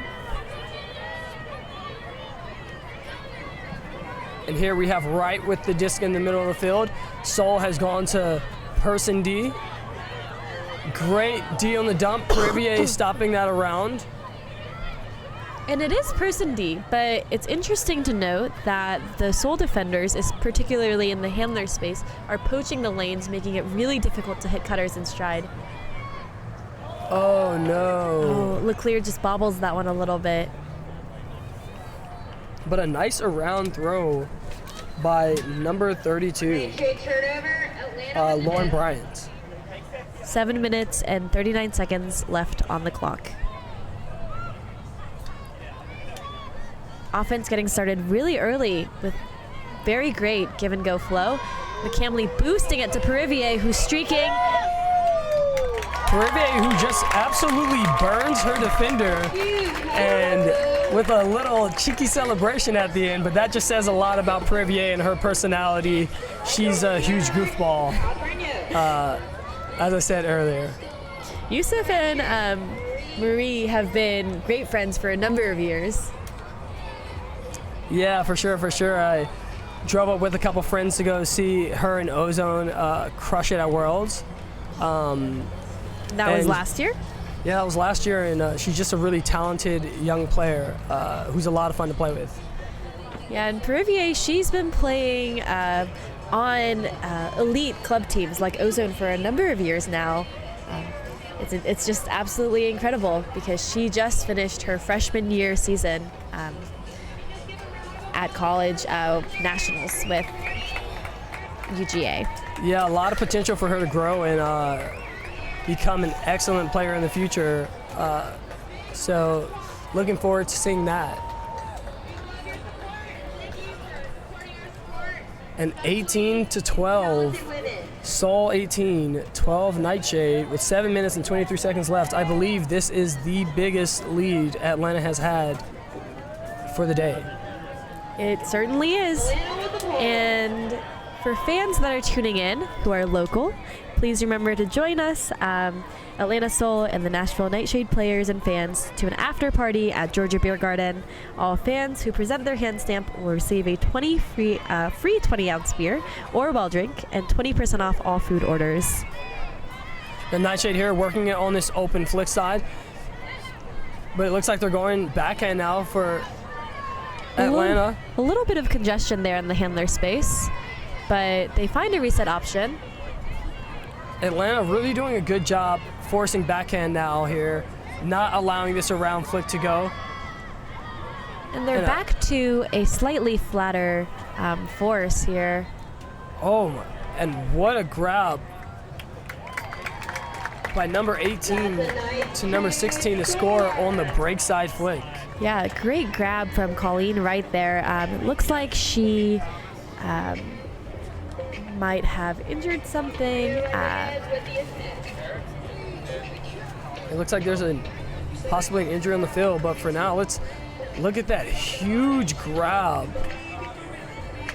Beautiful. Beautiful. And then the cutter just takes off as soon as they see that for the easy score. Ginger Price with another goal. And it looks like Colleen Wright is walking off the field on her own. Good to see that she's not hurt from that spectacular play.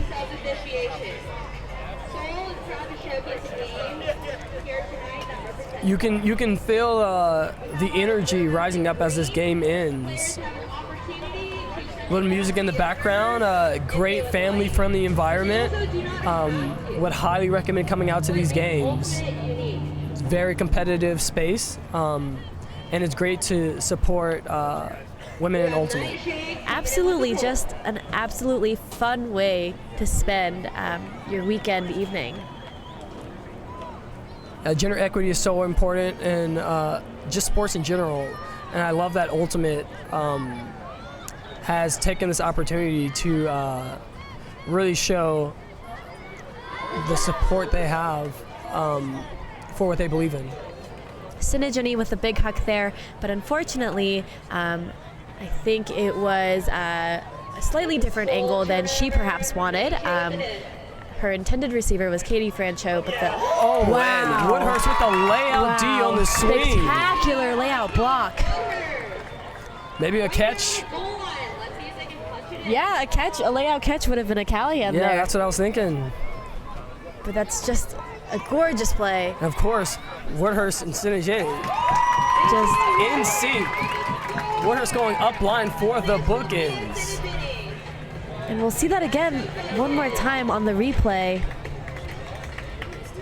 Sinajani calm, cool, collective, walking it back. And you can see Woodhurst already on the dump, ready to just strike. You can see Sinajani and Woodhurst have a lot of chemistry here. This is definitely a trust throw, but Woodhurst and Sinajani have played together since college on Georgia Tech Rec. And now teammates on Atlanta Ozone. And great chemistry between these two. A huge grab by Woodhurst with the defender on her. So yeah, absolutely. That was great to see.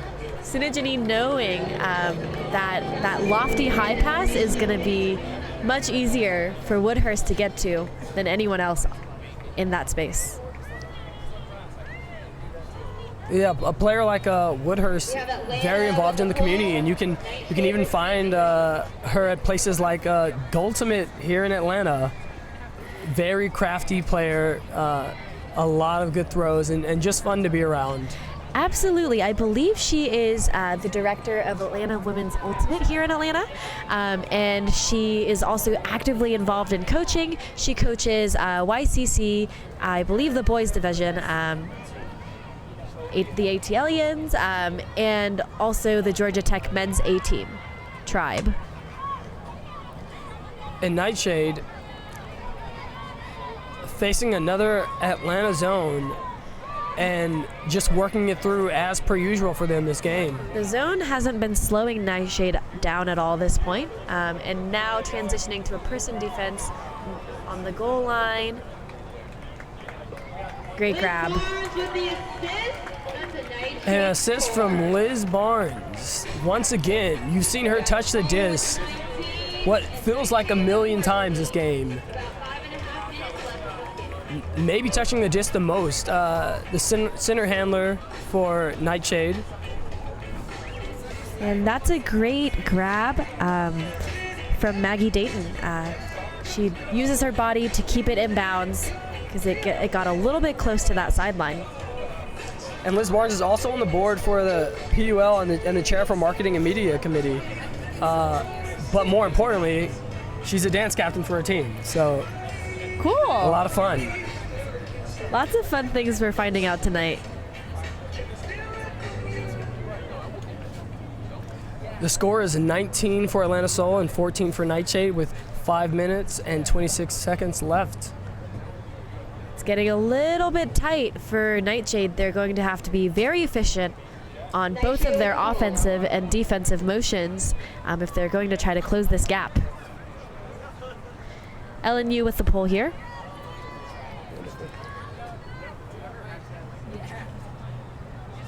And Emmerich here with the disc in the middle to Schrader. Schrader, nice and early, like I said earlier, to her favorite receiver, Travellini. And that is a beautiful throw out to space, just floats in the end zone for Travellini, just run down. So you see on the replay here, Emmerich really stepping out to get that flick out to Schrader, who just boosts that flick from midfield and well into the end zone for Travellini to run on. Yeah, and see how that disc just hangs in the end zone, giving plenty of time for the receiver to run it out. Travellini, what a quick receiver. You can see Abby Hewitt in the background running to catch up to that disc. Has to be one of the fastest no in chance. the division. Here we have Sunny Jenny with the disc again, looking for a big pull. So the women of Atlanta Soul are very active in their community. The score is 20-14 Soul, with 5 minutes and 14 seconds left on this clock. It's interesting. It's looking like Nightshade is going with the same line. As I said earlier, they're really relying heavily on these starters to win the game for them. But time is ticking.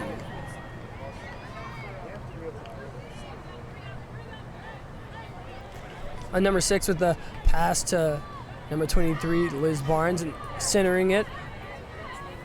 With Palmer with the great jump defense, but another high release backhand for Liz Barnes over the mark. And Big Schrader boost. running down, but runs over the Nightshade player. A foul is called.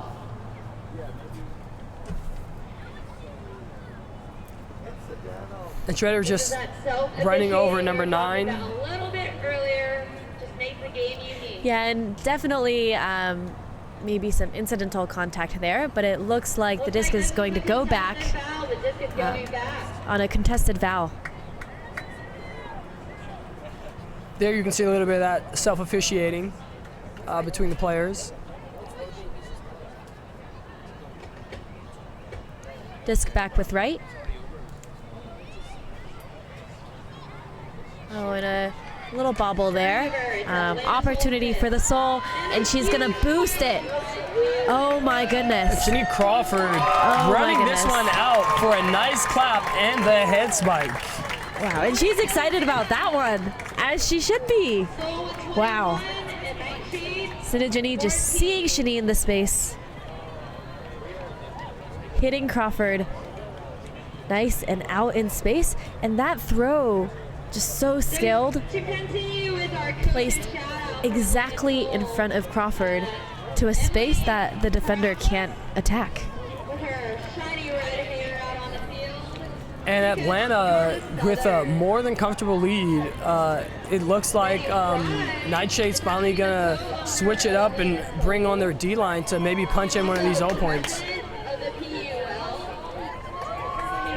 President of the PUL, Shani Crawford with that goal again.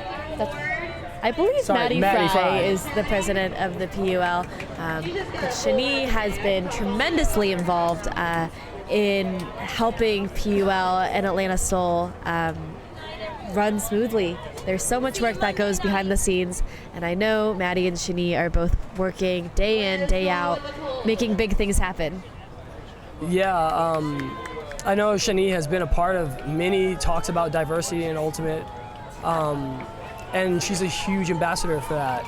Speaking of diversity in Ultimate, as we mentioned earlier, make sure to catch the Color of Ultimate Showcase game at St. Pius on June 22nd at 7 p.m., celebrating Atlanta's most talented persons of color.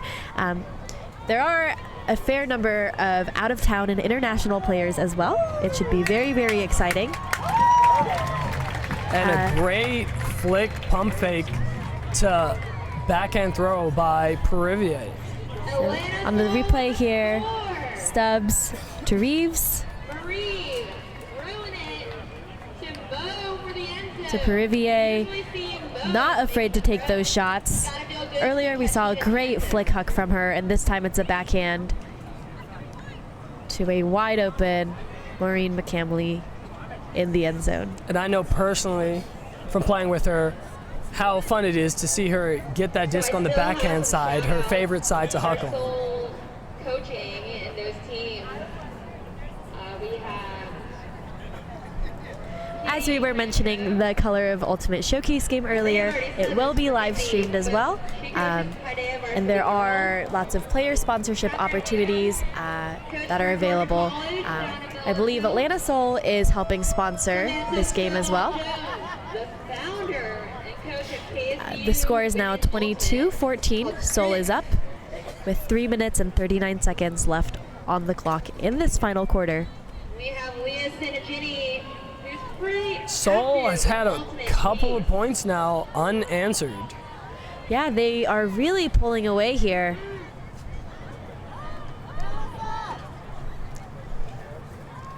And LNU in the middle with the disc, swinging it to the flick side to number 54. Here we see a lot of handler poaching in the lane, and the result is miscues like that. Fortunately, that one was a continuation, but the handler defender is really flashing in the lanes, making the cutter continuations really difficult.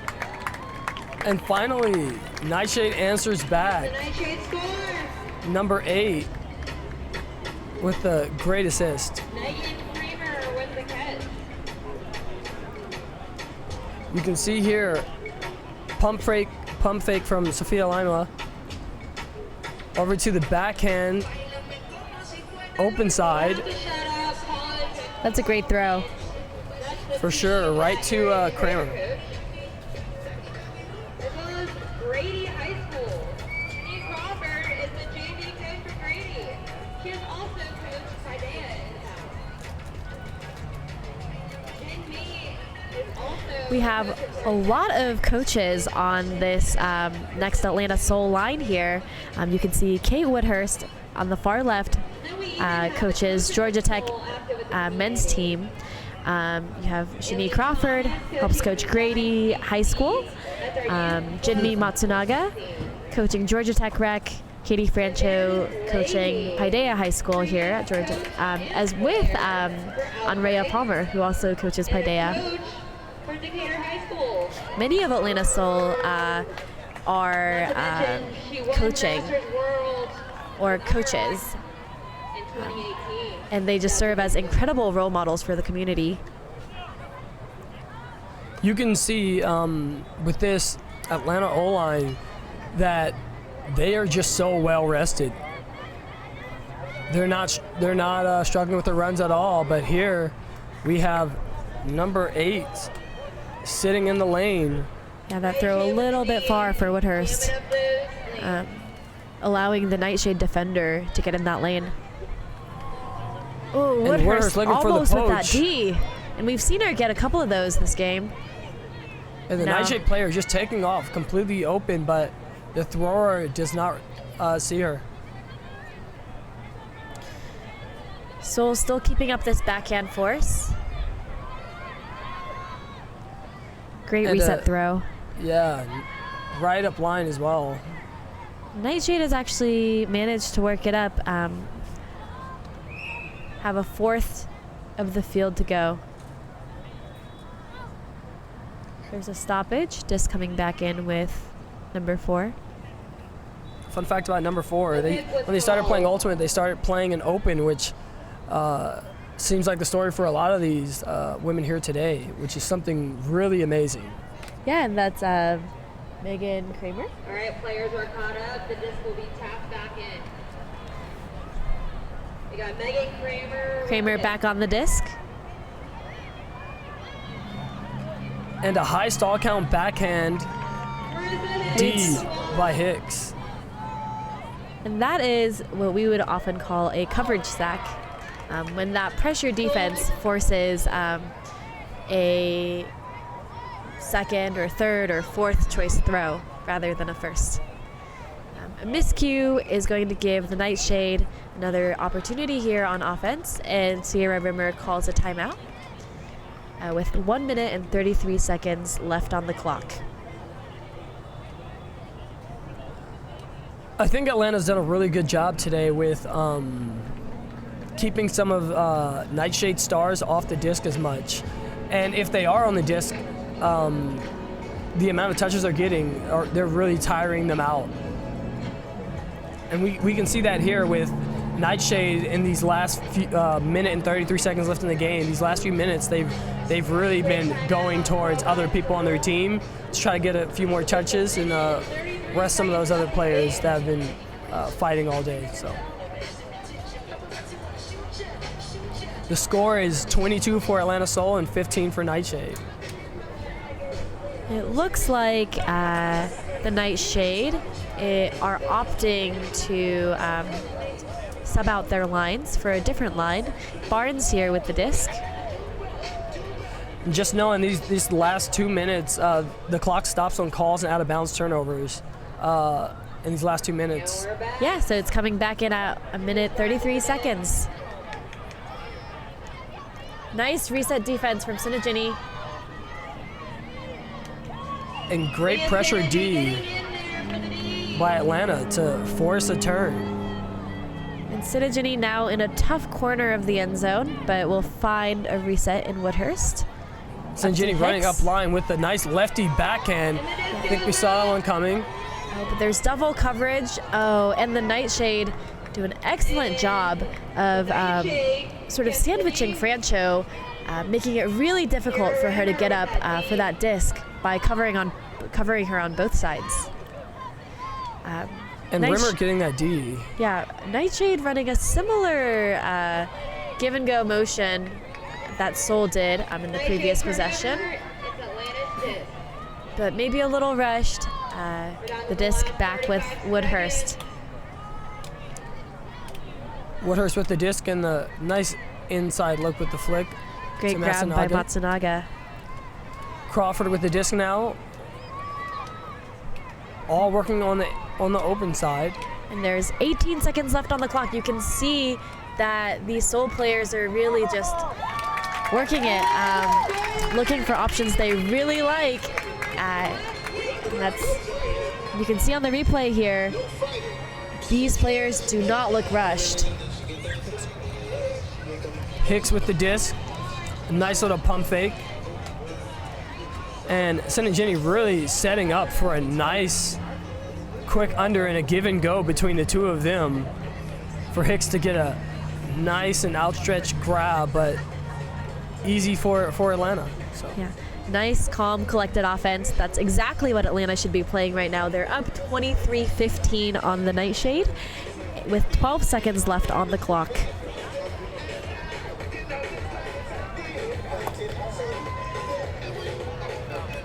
So it'll be interesting to see what Nightshade's strategy is coming out with 12 seconds left on the clock. That's not a whole lot of time.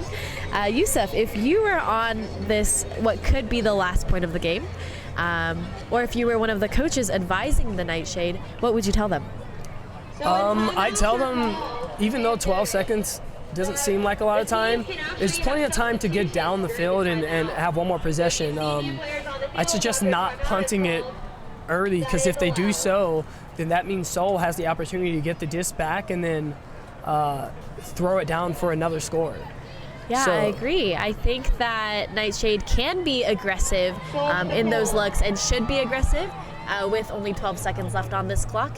But they should also take the looks that they like. Wow. And Nightshade throws a huck that just goes right over Perrivier's hands. That's great. And With 2 seconds left on the clock, they'll score They in 10 score it. seconds. Offensive player number 16 for the score. you Very, can see very here, beautiful. it goes right over Perrivier's hand. Pervier nearly gets a hand on that too. To Hewitt, Nightshade To is punching one in Price. before the game ends. Just got 2 seconds left. So we'll see what Seoul can do here on this next offensive point. With 2 seconds left on the clock, the score is 23-16. Seoul is up. Seems like Seoul has two options here. Either they can make it really entertaining for the fans here and try to get a last-second punt all the way down the field, or they can just play it safe, catch it, make the throw, and They get to And just hold call it. it a game. Yeah. and they get to continue advancement until there's a turnover. However, this changes in the fourth quarter.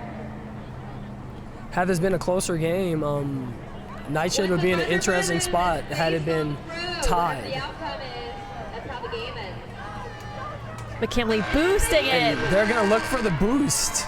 And there are 4 defenders in this space. They knew that was coming.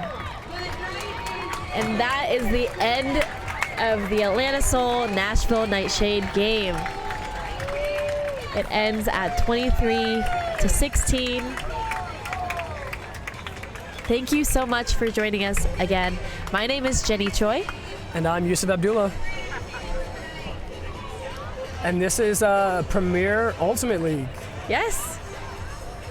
Great game to watch with Seoul ending 23 and Nightshade 16. Again, please join Atlanta Soul and Nashville Nightshade to an after party at Georgia Beer Garden.